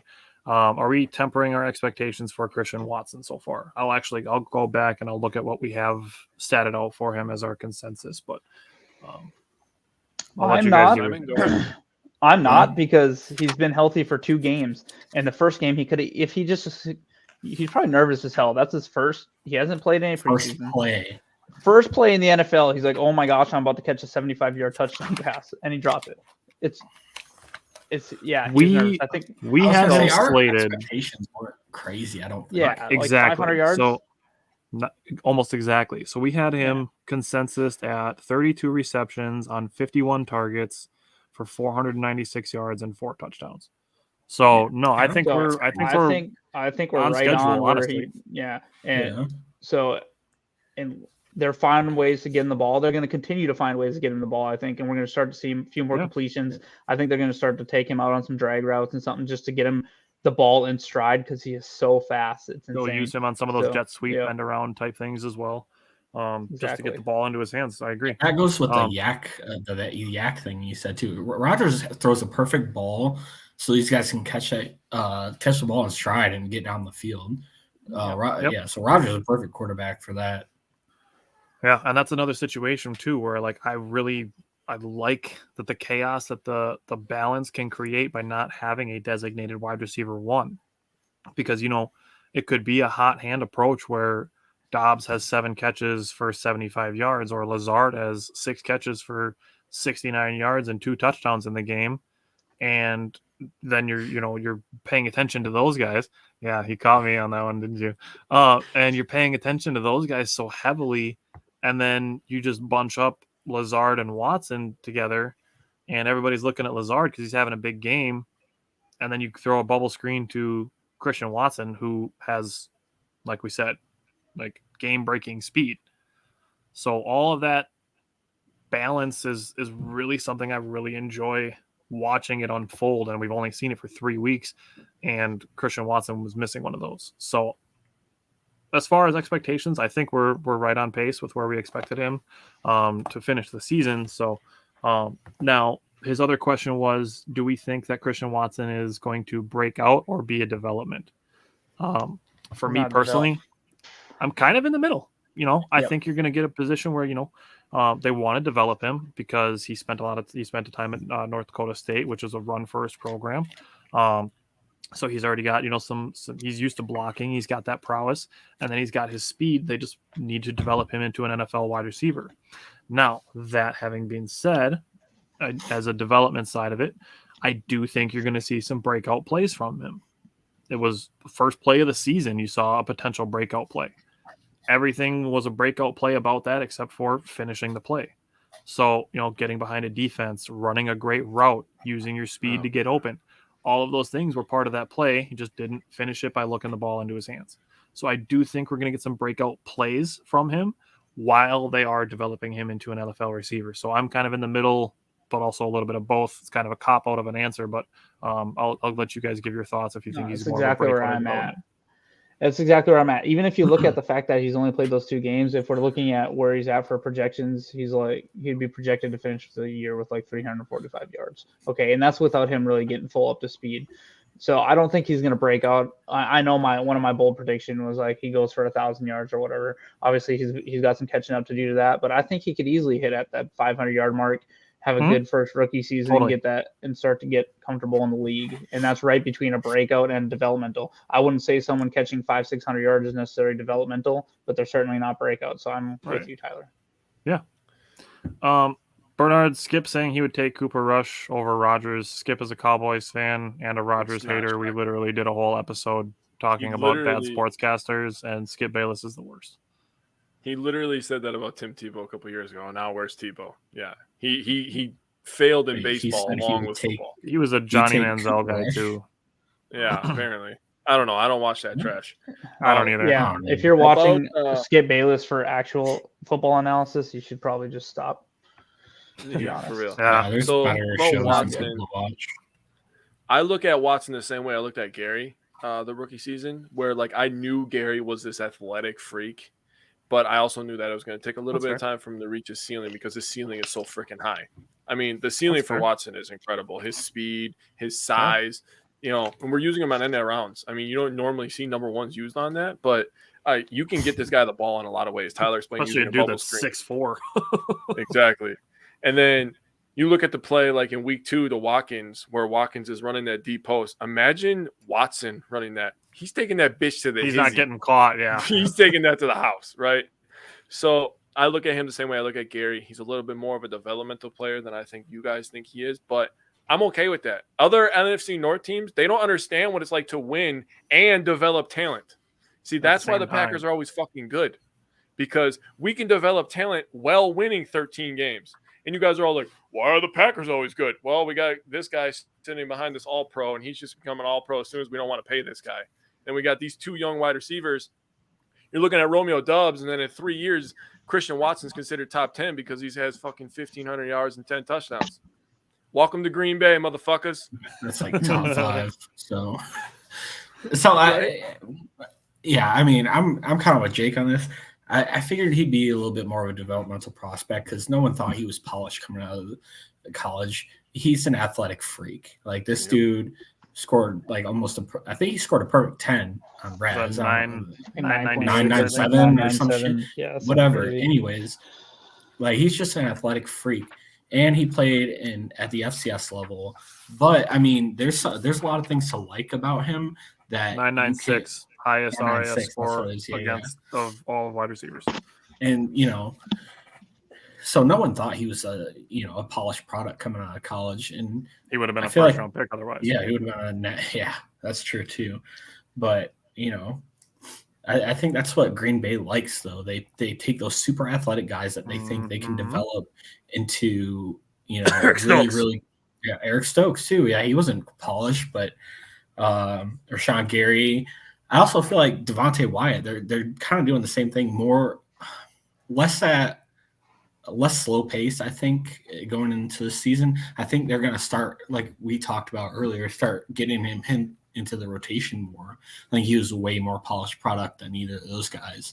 But they're, stringing them along because there's guys ahead of them that they know that they can get right now production out of. While Wyatt's going to... Do you guys see the trend? Do you see the trend? Coaching. Green Bay always has coaching. Other North teams do not have coaching. The Bears are a mess. Bad coaching. Sorry, it's going to continue because I'm not sold on this coach. I'll give him some more time, and he has Justin Fields as a quarterback, but poor coaching. Lions lost that game against the Vikings. Poor coaching. They lost the game against the Eagles because of poor coaching too. Exactly. I'm not going to dig at the Bears too much. That's just such a mess of an organization right now. I'll give them a pass on rough shape everywhere on this season. I'll give them a pass on this season. I would too. I was expecting them to be one of the worst teams. That's that's why I don't crap on Fields too hard. Is they didn't offer him much help this offseason. If we're being honest here, like the weapons around him, I think the Jets did better by Zach Wilson than the Bears did by Justin. He's an Ohio State product, so fuck him. I don't disagree. Fuck the Bears, okay? But they're not doing him any justice with the pieces around him. Yeah, you're not lying. So that's why I'm still, in my opinion, jury's still out on him. I don't foresee him, by the way he's played right now, as being like an amazing quarterback or anything. But if they get the right pieces around him and incorporate the right offense that play to his strengths, I think he could be an okay NFL quarterback. But what's his strength? I'd be way more concerned about Justin Fields if he was on the Lions. If you swap Justin Fields and Jared Goff, I'd be a little more afraid of the Lions. Perimeter.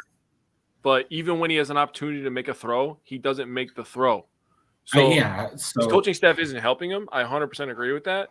Your coaching staff has to help a young quarterback develop him by getting him, some confidence early, throw some little bubble screens, some little slants, not just, Justin, fake a handoff, roll out to your right, and then if you don't have anything, just run for the first down. What the fuck is that? They're not it's kind of like Alex Smith that you've been hyping up for the last 2 years. Yeah, like they're not completely devoid of talent because they have Mooney, they have Kmet, who's a nice tight end. Like look at what Lawrence. Good. I mean, okay, look at Trevor Lawrence in Jacksonville, right? Leading wide receiver. Yeah, that's true, but it's maybe Fields like Mooney had literally had negative yardage in a game. Look at the step that like Lawrence is taking. Who does he have for a wide receiver? He has Christian Kirk, who's playing outstanding, but that has a lot to do with Trevor Lawrence. Christian Kirk Zay Jones is playing pretty well. Zay Jones is one I was going to bring up. I'm talking about none of these wide receivers. I can't remember Chris Kirk's best season, but none of these wide receivers had huge great seasons. Yeah, he had like 900 and some yards or something. Okay, did like 90 receptions. Okay. So Lawrence's best receiver is a guy that didn't have 1,000 yards, and Justin Fields is a receiver that had 1,000 yards. Okay. So Brian's point is valid. Yeah, no, I understand, but I feel like incorporating a new offense and getting a whole new, front office and stuff. Lawrence is in a new offense. That's what I'm saying. I know, but you're also going from what's his name, Urban Meyer, who I thought was an awful hire. I said it off the bat. Hey, didn't he coach Justin Fields? I can't remember. No. Or is that Ryan Day did. Ryan Day. Coached. So I mean, yeah. Maybe it's all just coming together for Trevor Lawrence. I don't know. Maybe Simon's just a nice guy, but Justin Fields fucking sucks. How do you have the least amount of pass attempts and the highest rate of passes on target? It's also hard to not somewhat give him a little bit of a pass when everything around him is freaking crumbling. Not hard for me. His decision making is crumbling. I've talked about this before, and I know Bear fans are hyped right now because they're 2-1, but their second half of the schedule is going to be so tough for them, I think. And I don't think they're winning this weekend. I don't think they're going to New York and beating that Giants team. I think they will. I think they beat New York. It'll be close. We'll see. It'll be a good game because Danny is still horrible, but it just really a race to the bottom there. New York Packers. Wants to talk about Packers. Good point, Michael Scott. Nice name, by the way. Anyways, we went way off on a tangent. Yeah, you went on a tangent. You spent 10 minutes defending Justin Fields for something. That was my fault. I didn't defend Justin Fields. He's wearing a Packers sweater, defending an Ohio State Bears guy. Fuck you right now. It's gonna be a 3-hour show if we don't get moving. Hey, I'm okay with it. I can talk football. All right, let's go. Sure. All right, Bryant, give me your thoughts about the Packers offense against the Patriots defense. Now that we talked about Christian Watson for a while, so let's get on the Packers offense versus New England's defense. Okay, so actually their defense, it's weird. I was looking into it. Their defense is giving only up 200 yards passing a game and like 115 rushing, which is very, very similar to Green Bay's. But the difference was, and it's probably because of the turnovers when you look at it, we're giving up like 15 points a game. They're close to 24 points a game. So they're giving up quite a bit more points than us. So that I think it's probably because they've been turning the ball over. I didn't dive that deep into it, but that would make sense to me. Now, so they're really similar defense to us. They can rush the passer just like it's kind of similar to what we've seen last week with the Bucs. Is they have 10 sacks on the year. They have 3 by Judon and 4 by Wise. So it's their 2 main people getting them. They have allowed 4.8 yards per carry, and theirs is actually like they didn't have one weird, crazy out of whack drive. They've just been, you can run on them, especially with Lawrence guy out this weekend. This is where I think where we can take some advantage. And then really to win this game and for our offense, we just need to protect the ball. This is the type of team we should beat unless we play down to where they're at right now. But we have to give credit to Bill Belichick, right? He's still coaching this team. And I'll talk about that when how we go into what matchups I'm watching. But this is Bill Belichick coach team, and he's gonna do the best he can to take away the thing we do well, which is probably running the ball right now. Mm-hmm. So I think we're gonna have to come out. This is where Christian Watson being back is gonna be big because I think it's gonna help us stretch the field. So that's what I'm kind of looking at. But their defense is good. It's the Patriots defense. I mean, they've given up a lot of points, but I'd have to go watch all their games to see if that had to do a lot with their offense. But it's a Patriots team. It's a good defense. So it's not a walk and no stroll in the park this weekend for us, I don't think. Simon, what are you looking at against the Patriots defense? On top of Wise and Judon, who I also had in my notes, they have 20 pressures this year between the two of them. Also, cornerback Jonathan Jones is a really good piece in the secondary. I think it'll be really interesting to see how they utilize him, if they stick him on Dobbs or maybe Lazard the whole game, or maybe if we see him on Watson a little bit. So I'm kind of looking at that a little bit. I think it'll also be interesting how they employ the blitz, their blitz packages against us. So versus the Ravens and Dolphins, they blitzed about 40% of the time. Rodgers is the number one rated 48.5% last week. Yeah. That's insane. So Rodgers is number one against the blitz. Number one rated quarterback versus the blitz this year, which is pretty fucking good. So, I mean, and number one doesn't really get any better than that. And then the last thing I kind of had is, like Brian said, they're giving up 4.8 yards per carry. I think it'll be interesting to see if we can get 28 and 33 back on track this week. After a tough matchup versus the Bucs this week, I think I kind of like them, especially with what's the name out this week? Lawrence Guy. Lawrence Guy, thank you. So I think that honestly benefits AJ Dillon more than it benefits Aaron Jones, just because Aaron Jones has been so good outside the tackles this year, and AJ Dillon is really the more run up the middle guy. So I think the thing is, I don't think the Patriots have the speed at linebacker that Buccaneers do. So I think that'll also linebackers the Buccaneers do. I think that bodes well for Aaron Jones in the passing game too. If we can get him out in the flat and beat out those guys on the outside, I think he could have a really good game this week in the passing game. So for me, New England had 4 sacks last week. Like I mentioned when Simon was talking, that they blitzed 48.5% of the time last week. That's insanely high amount of blitzing. I have seen that the Patriots seem to be vulnerable to the tight end position. I mentioned Robert Tonyan as an underrated performer last week. He had 6 receptions on 7 targets. Even if he's not racking up tons and tons and tons of yards, if Tonyan can just be that guy, like the play to Tyler Davis is a perfect example, where you get basically one linebacker into a situation where do you go after Rodgers so he doesn't run, or do you stick with the tight end so that he doesn't throw it over the top? And Rodgers executed that play perfectly, hit it right over the top to Tyler Davis, who ran up the sideline for a 20-yard gain. So stuff like that. Mark Andrews is Mark Andrews, and he's going to feast on pretty much everybody. But, the Patriots seem to have been vulnerable to the tight end. That said, the Packers' offense is also converting on 42% of their third downs. So just keep going with that. Still, even after a terrible second half last week? Exactly. That's insane. So just keep that groove going. And just keep going, getting first downs, because it's honestly the Packers have been pretty good at it. The other thing I wanted to bring up was Rodgers talked about the second half, because he was asked about it, and he talked about the offense making more creative adjustments. So this is a thing between him and Leflore, basically, that they're looking for, and they have been working on, as they've grown in their relationship, making more creative adjustments on offense. And he talked a lot about they didn't run as many quick hit plays in the second half. The first half, that's what they were doing. They were moving the ball really quickly. They weren't getting any third downs. They were just boom, boom, boom, go. The couple third downs they did have were third and short. I don't think they had in the first half. Did they have any third downs longer than 6? Didn't feel like it. Yeah, I'd have to go look. But I think that 3rd and 6 might have been the longest one. But, they were just, it was just quick hit, quick hit, quick hit, quick hit. 5 yards, 6 yards, 4 yards, 5 yards, 6 yards, 12 yards. And the ball just moved. You didn't have to go back to the same place you were on the last play. They were moving forward, it felt like, on every single play in the first half of that game. And that's kind of what they didn't have as much in the second half, was those quick hit plays. So that's what I'm looking for from the Packers offense, is to stick with what's working and not try to get too cute with the game plan and the adjustments. So, Jake, what did you want to say about the Packers offense against Patriots defense?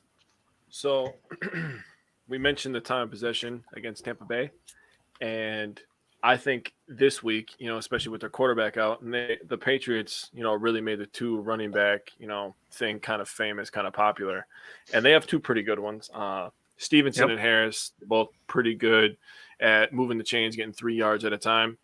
I think time of possession is going to be a really important thing this week. The Patriots are definitely going to try to just run the ball, do some little dump offs.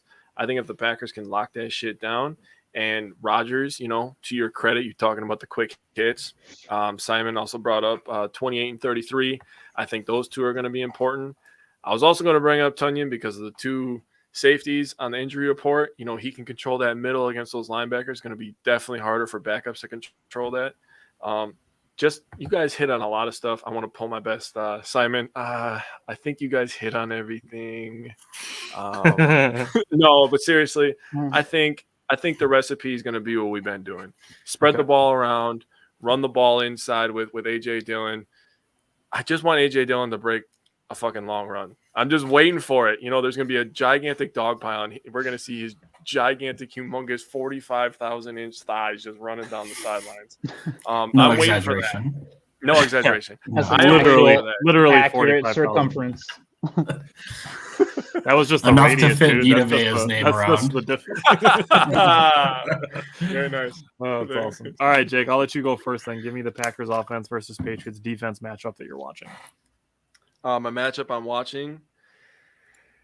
So I was complaining to you guys in the chat a couple weeks ago about Matt Leflore, and I was going to write a paper about it, and I was looking into it, and I was like, no, I'm being like all the fucking whiny fans, and I don't need recency bias that Tyler talks about all the time. But I am looking at Matt Leflore versus Bill Belichick. I hope you stub your toe tonight. I hope you stub your face. But anyway, I hope you step on a Lego. Matt Leflore has been outcoached in the playoffs a couple of years in a row now. Bill Belichick is looked at as the current best coach. He's kind of got that Greg Popovich feel to him right now, where the Patriots are kind of losing talent, but we still respect him.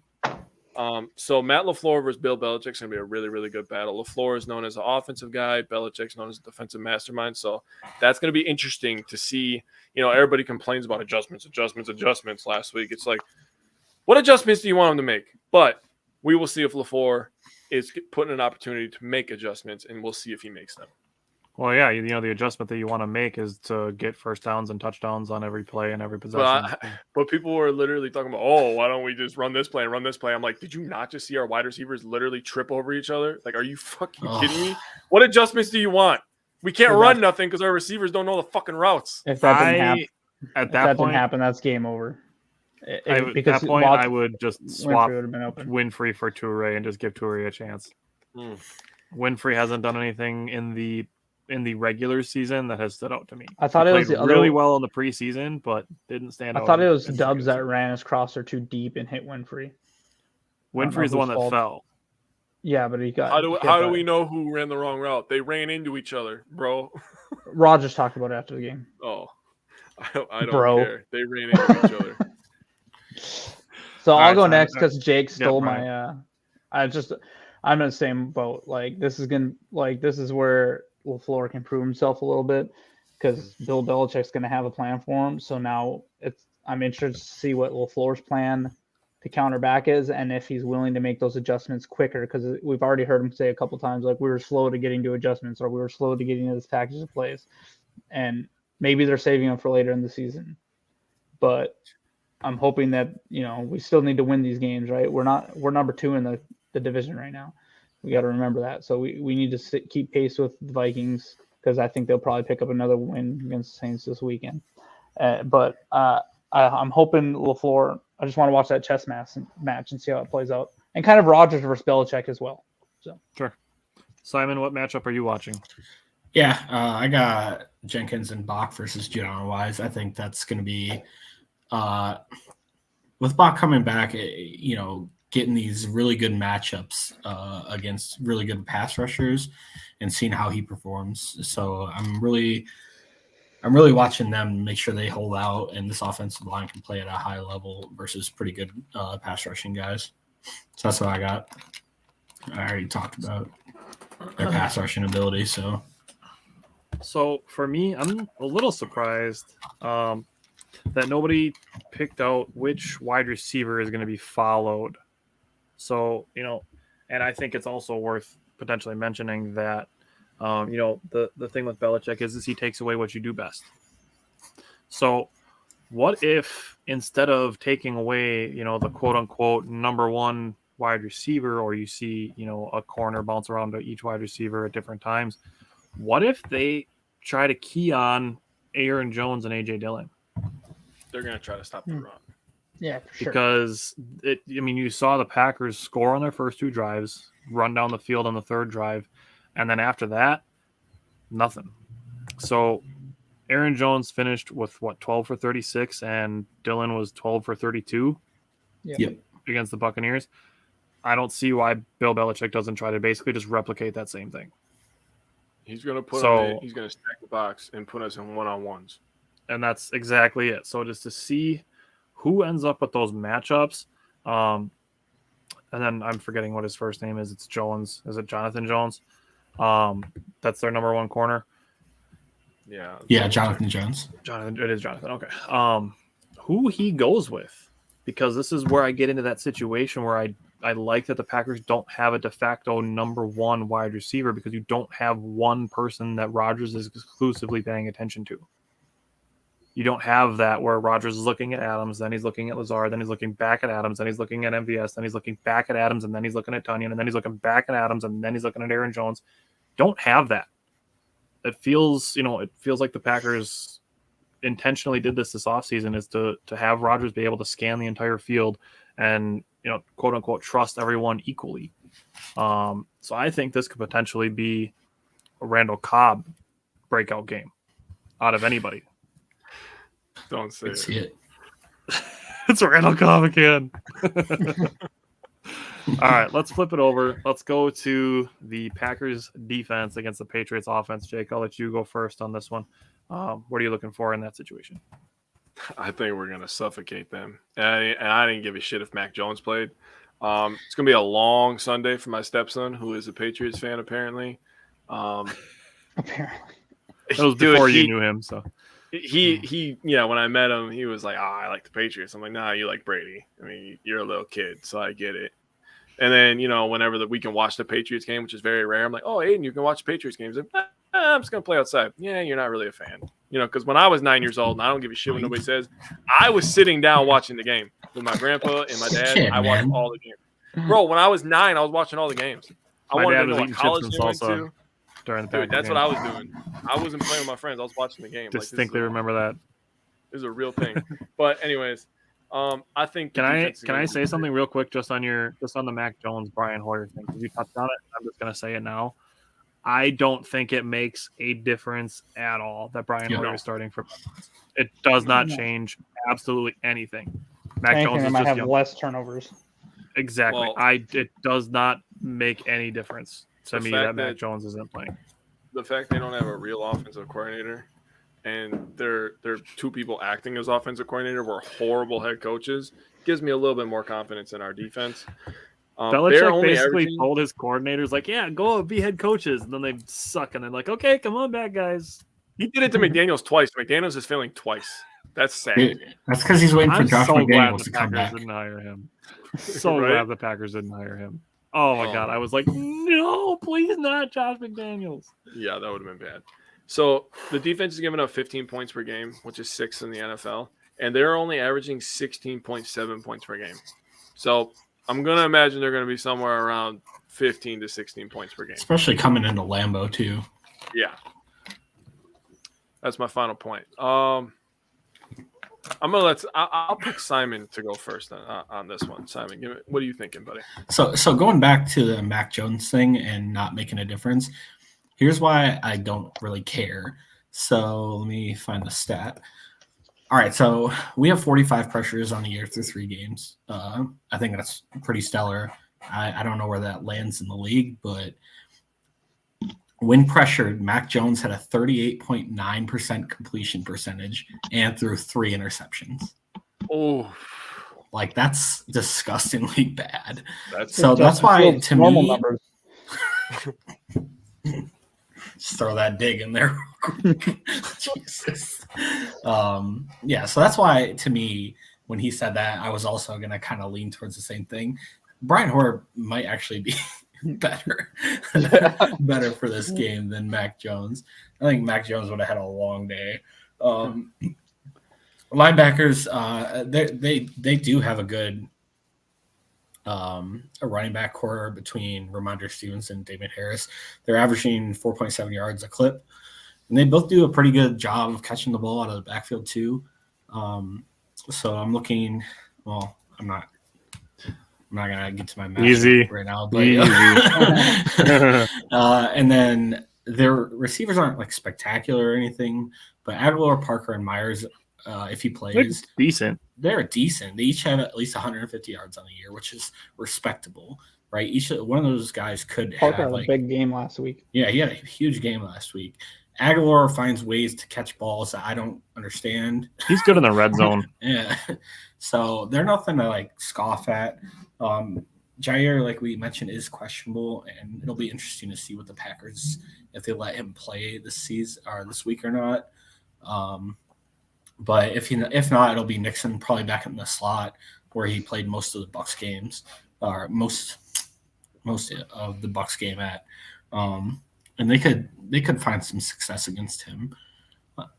That's pretty much what I got for the defense. Bryant, what do you got for New England's offense against Packers defense? Yeah, kind of like Jake and Simon said, really, I think Hoyer might actually be better for them this game because Mac was turning the ball over so much. Now, Hoyer has had, like I said, he's lost 11 straight starts in a row. He pretty much is close to a 1-for-1 touchdown interception ratio in his career. But the thing we just got to do is we got to stop the run because Stevenson's averaging 5 yards a carry. Harris is 4.8 yards a carry. They have 4 rushing touchdowns combined on the season already. And they've only allowed 5 sacks. So it's not like they're letting up a lot of sacks either. So, but I don't think they're high fire. They're not going to be coming out and they shouldn't be coming out and putting up a lot of points on this defense. So that's where it comes into us protecting the ball and hopefully winning the turnover battle, which I think would be like the first time on the season. I think we've either lost or tied each first 3 games. So really, they're averaging 116 yards a game rushing. So if we can just slow that down, I think we'll be all right. So Hoyer's probably Bill Belichick's probably have a plan for a lot of quick hitters. So if we're playing 8-10 yards off these wide receivers, we're probably going to see a lot of 4 or 5 yard pass completions with that. Hopefully we're tackling well. Hopefully they, still sticking to that. I would like to see him press a little bit more this game and force Hoyer to get the ball, make a more tight window throw, but we'll see what kind of plan Barry has dialed up. So Simon brought it up, and I think I'm going to kind of echo it. Kind of touched on it, but I'm going to say, New England actually has decent skill position players. So you go running back, they have 2 solid ones. Wide receivers, they have 3 solid ones, and they actually have 2 capable pass catching tight ends as well, in Hunter Smith and Jonnu Smith, or Hunter Henry and Jonnu Smith. So they have capable skill players, but they don't have is dynamic quarterback play. You're about as vanilla as you're going to get to go from Mac Jones to Brian Hoyers. It's just vanilla to vanilla bean, and that's the flavor you're getting. So I don't think there's a big difference there. I'd like to see a big sack game. New England allowed 3 to Baltimore last week, and they give up a 31.4 pressure rate. So they allow a lot of pressure. So in obvious passing downs, send the house because they're going to let you get there. So that's where potentially, we've talked about Devonte White a couple of times. I think this is the type of situation where he could make a difference is against a team who gives up a lot of pressure. Send a guy in who you want to get in there. Yes. So, Packers, we kind of touched on this as well. Only allowing 22% on third downs. And the Packers have only allowed 4 touchdowns this season, which I think is interesting.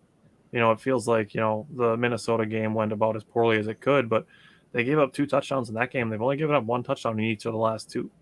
So, scoring defense has actually been pretty solid outside of the Minnesota game, which obviously kind of snowballed on them a little bit.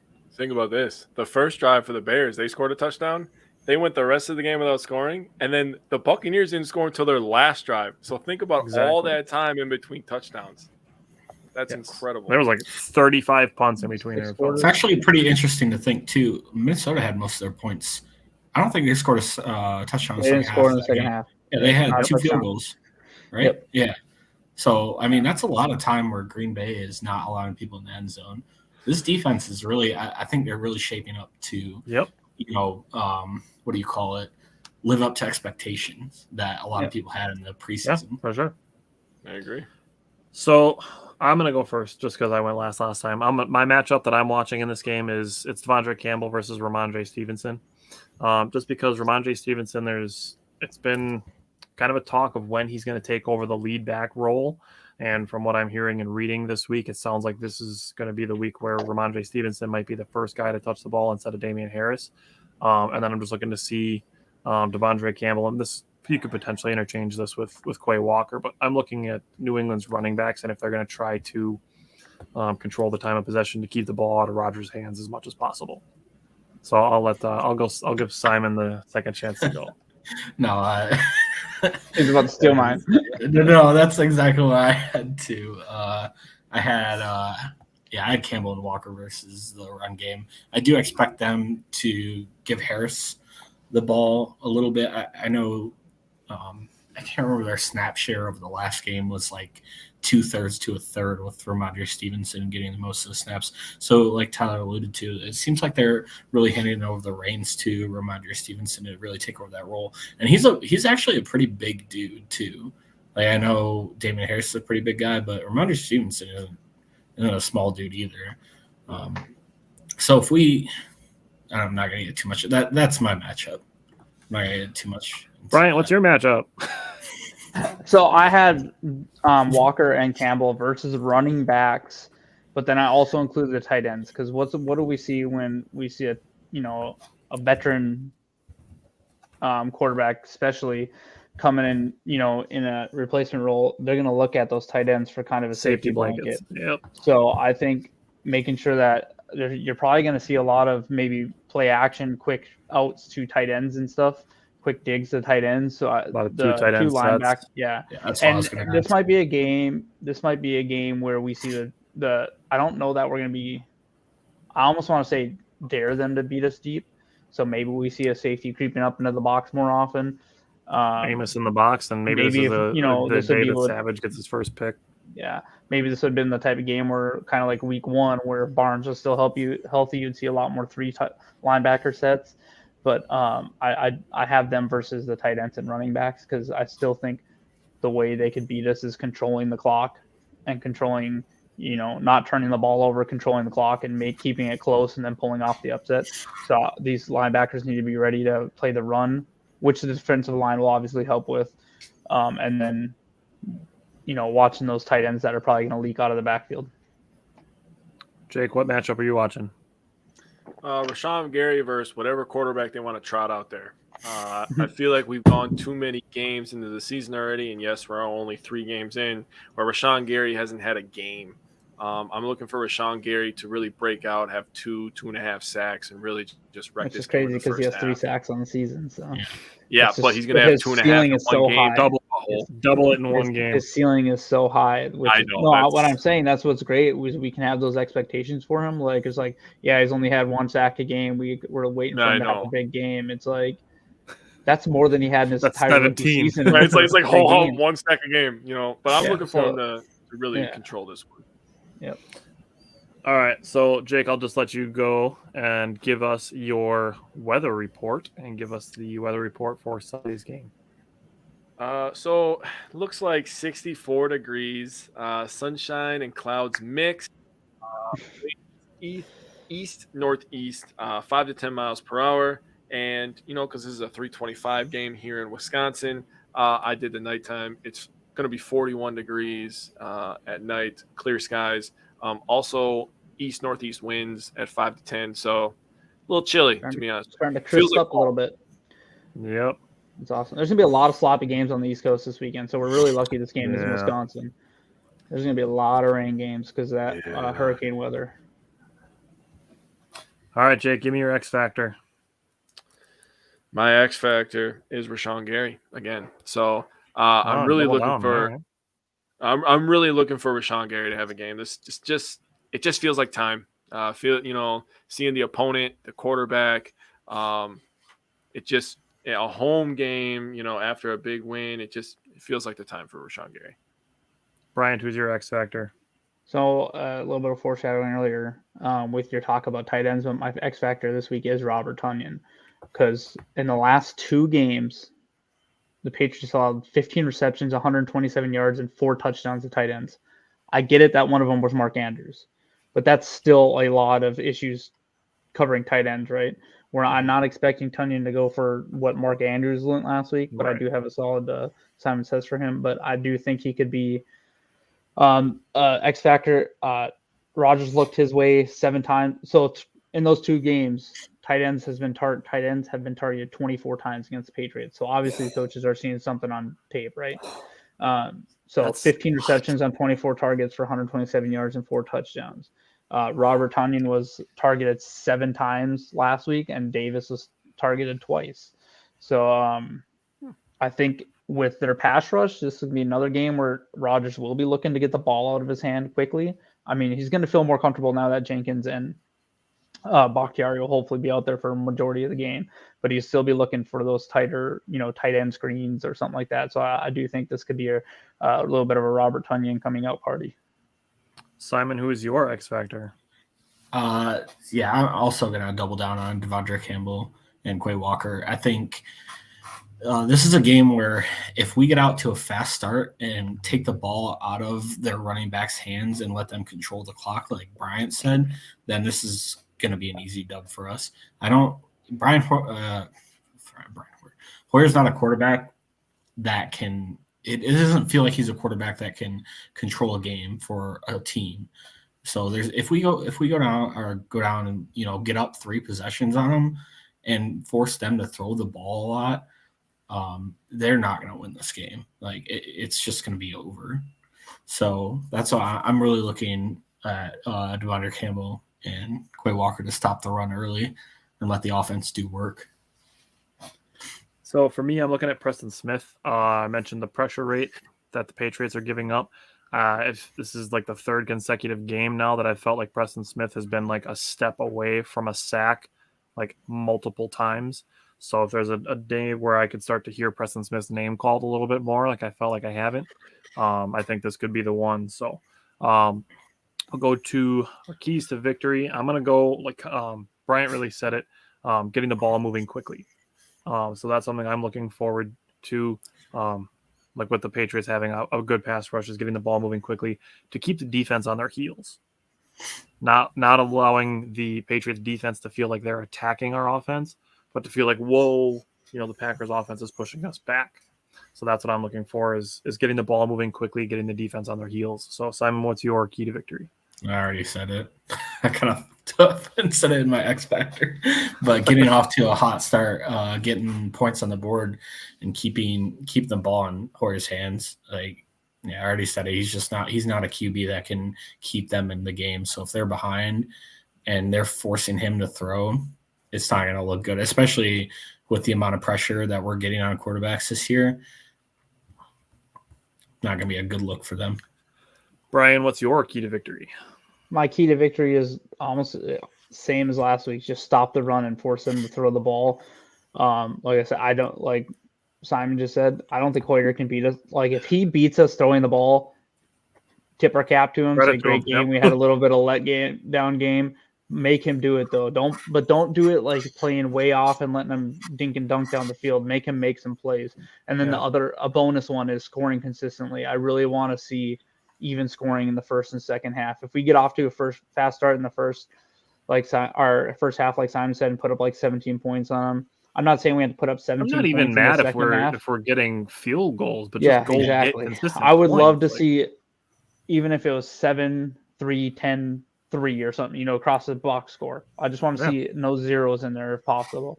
So if we can just this offense, I feel like they really need it for their confidence just to score consistently throughout the game. Mm-hmm. If you really look at it, all of our scoring against the Bucs, the first 2 drives, all of our scoring against the Bears, the second quarter, that's pretty much been the stories of the game. We haven't really spread out our scoring throughout the game, so I'm really hoping we see that this game. Jake, what is your key to victory? So you guys hit on a lot of great things, I just want to say. But my key to victory, is consistency. Bryant was kind of just talking about that, but consistency on the offensive end, running the ball. Tyler talks a lot about balance, which I agree with. Running the ball, quick passes. I think we're going to take a couple deep shots this game, maybe to Tunyon because of the 2 tight ends out, so that would make Bryant look like a fucking genius, which I'm looking forward to. I want to see how arrogant you can get if you're right. Wait until you hear one of my Simon Says. Oh no, I went more realistic this week because I was. Mine are realistic. I think so. But I only have one this week, but I think it's possible. I have 3. I always make 3. That's like my goal. All right, Jake. Yeah. You can go first then. You guys both have 3. You guys can each do 2, and then I'll do my 1. You guys can each do 1 more. So I'm just gonna sit back and let you guys talk. I'll do my 2 defensive ones. So my first one is: does the defense get a pick 6? I actually had a good one too. Thumbs up or thumbs down this week? No more. Oh, it's just thumbs up, thumbs down. Thumbs up, thumbs down. We got to be able to measure your progress in your. See, I feel it too. I feel good about this game. I feel like your notes. Mark it as a thumbs up. So we can. I feel like this is very possible. I don't trust the ball in Hoyer's hands. I feel like the pass rush gets in his face. He's gonna be throwing it everywhere he can. Okay, now my next one, it does deal with the pass rush. Defense gets 5 sacks. No. I have Gary for 2.5, remember, so. I just don't – I don't think Belichick's he's a hard coach to get like a monumental amount of sacks on. I want to go back and look when the last time the Patriots allowed 5 sacks in a game. All right, Brian, give me 2. Simon Says.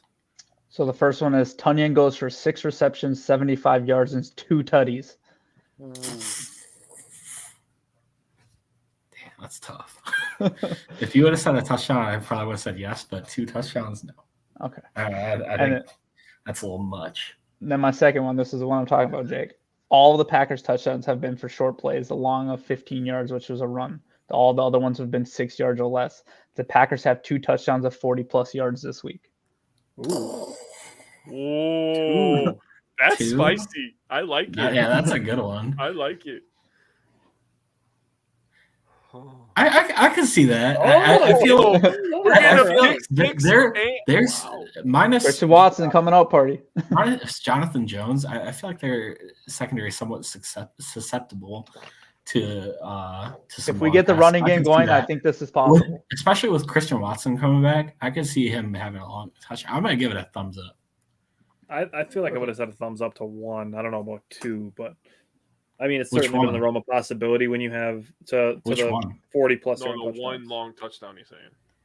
Yeah, if you could have 1 long touchdown. I do think the opportunity exists for Aaron Jones to break off a long touchdown run. Yeah. So I mean, I can see it. My 1, Simon Says that pick 6 that we're talking about.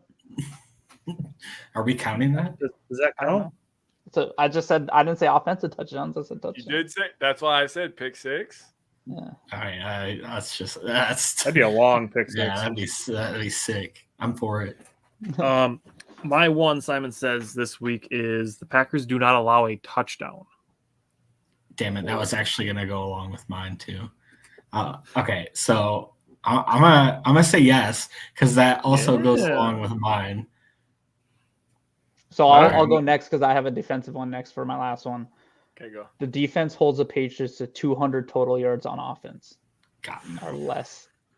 Okay. Now with the prevent defense and crap that we've been, Watch will be there, and then we'll play prevent the last. What did the Bears have? 220. 200. Isn't it like I thought it was like 204? I think it was 226 or 227 total yards. They had 228. 228. Yeah, I'm gonna say no. Just because I feel like that's one of those things where like the last drive when the Packers are up 31-10 that they're just like gonna keep everything in front of them. Yeah, it's gonna play a disgusting prevent defense. I'm up for it. All right, Jake, what's your last one? Rodgers throws for 4 touchdowns. I feel like that's in Jake's Simon Says every week. I do it. I live for Rodgers. Like he's just got his pages like stacked on top of each other, and he's just tracing it. So I added yards last week, you bastards. This is just touchdowns. So you got lazy on it. Touchdowns. All right. So Rodgers at home, and I feel like this offense is going to get right at some point, and I kind of like it this week a little bit. I could see 4 touchdowns. All right, so I had we shut out the Patriots. Ooh. I played with that one too. I'm going to say no. I'm going to say no, but I'm kind of on board with the 0 touchdowns. Yeah, I'm with that. All right. Well, Brian, I'll let you go first. Give me your score prediction from the head. From the head, this seems like a good enough defense to hold us down a little bit. We've been sputtering a little bit on offense. So I think from the head, I'll go the Packers win 24-13.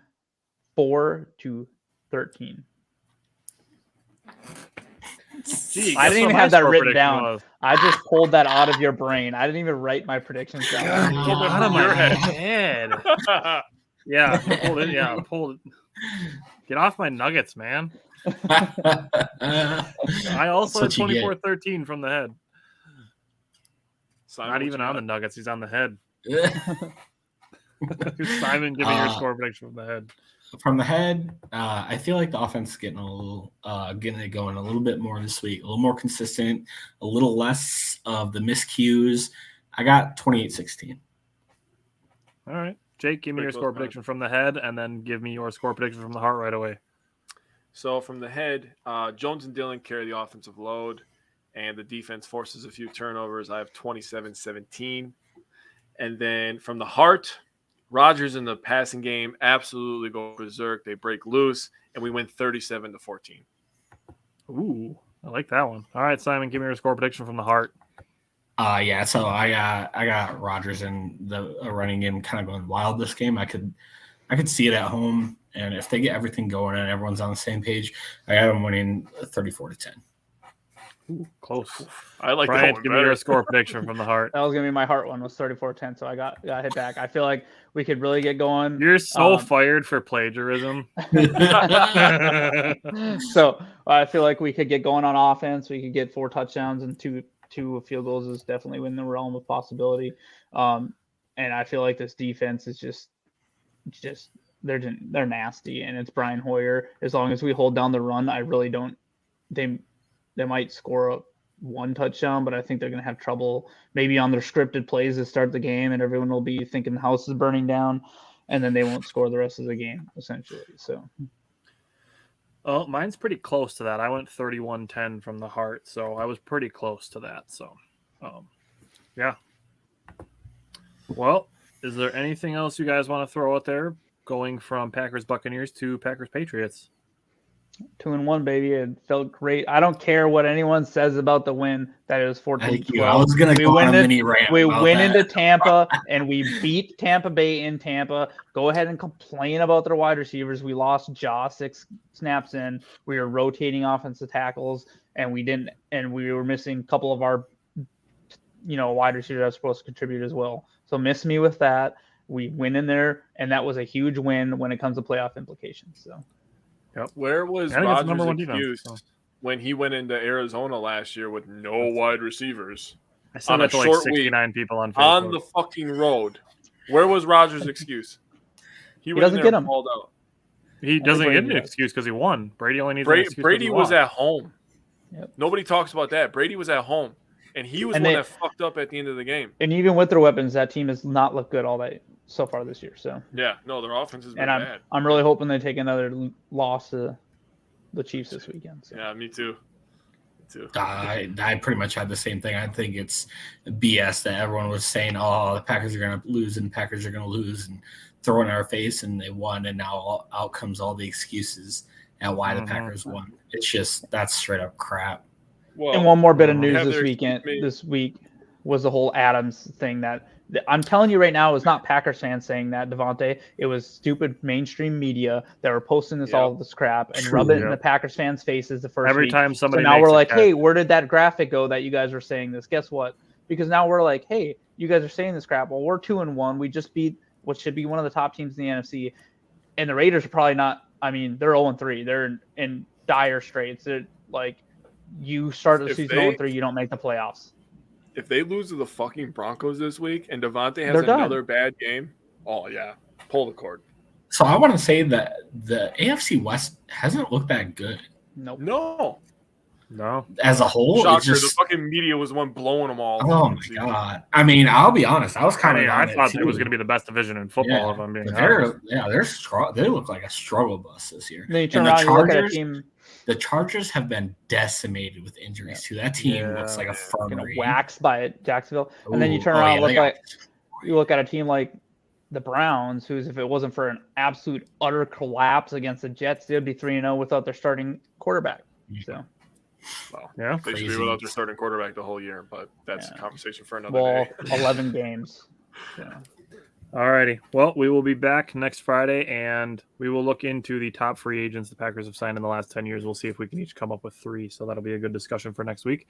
But we will be back next Friday again, so thank you, everybody, for watching and tuning in and commenting along. We appreciate the interaction. So I will see you guys next Friday. Go Pack Go.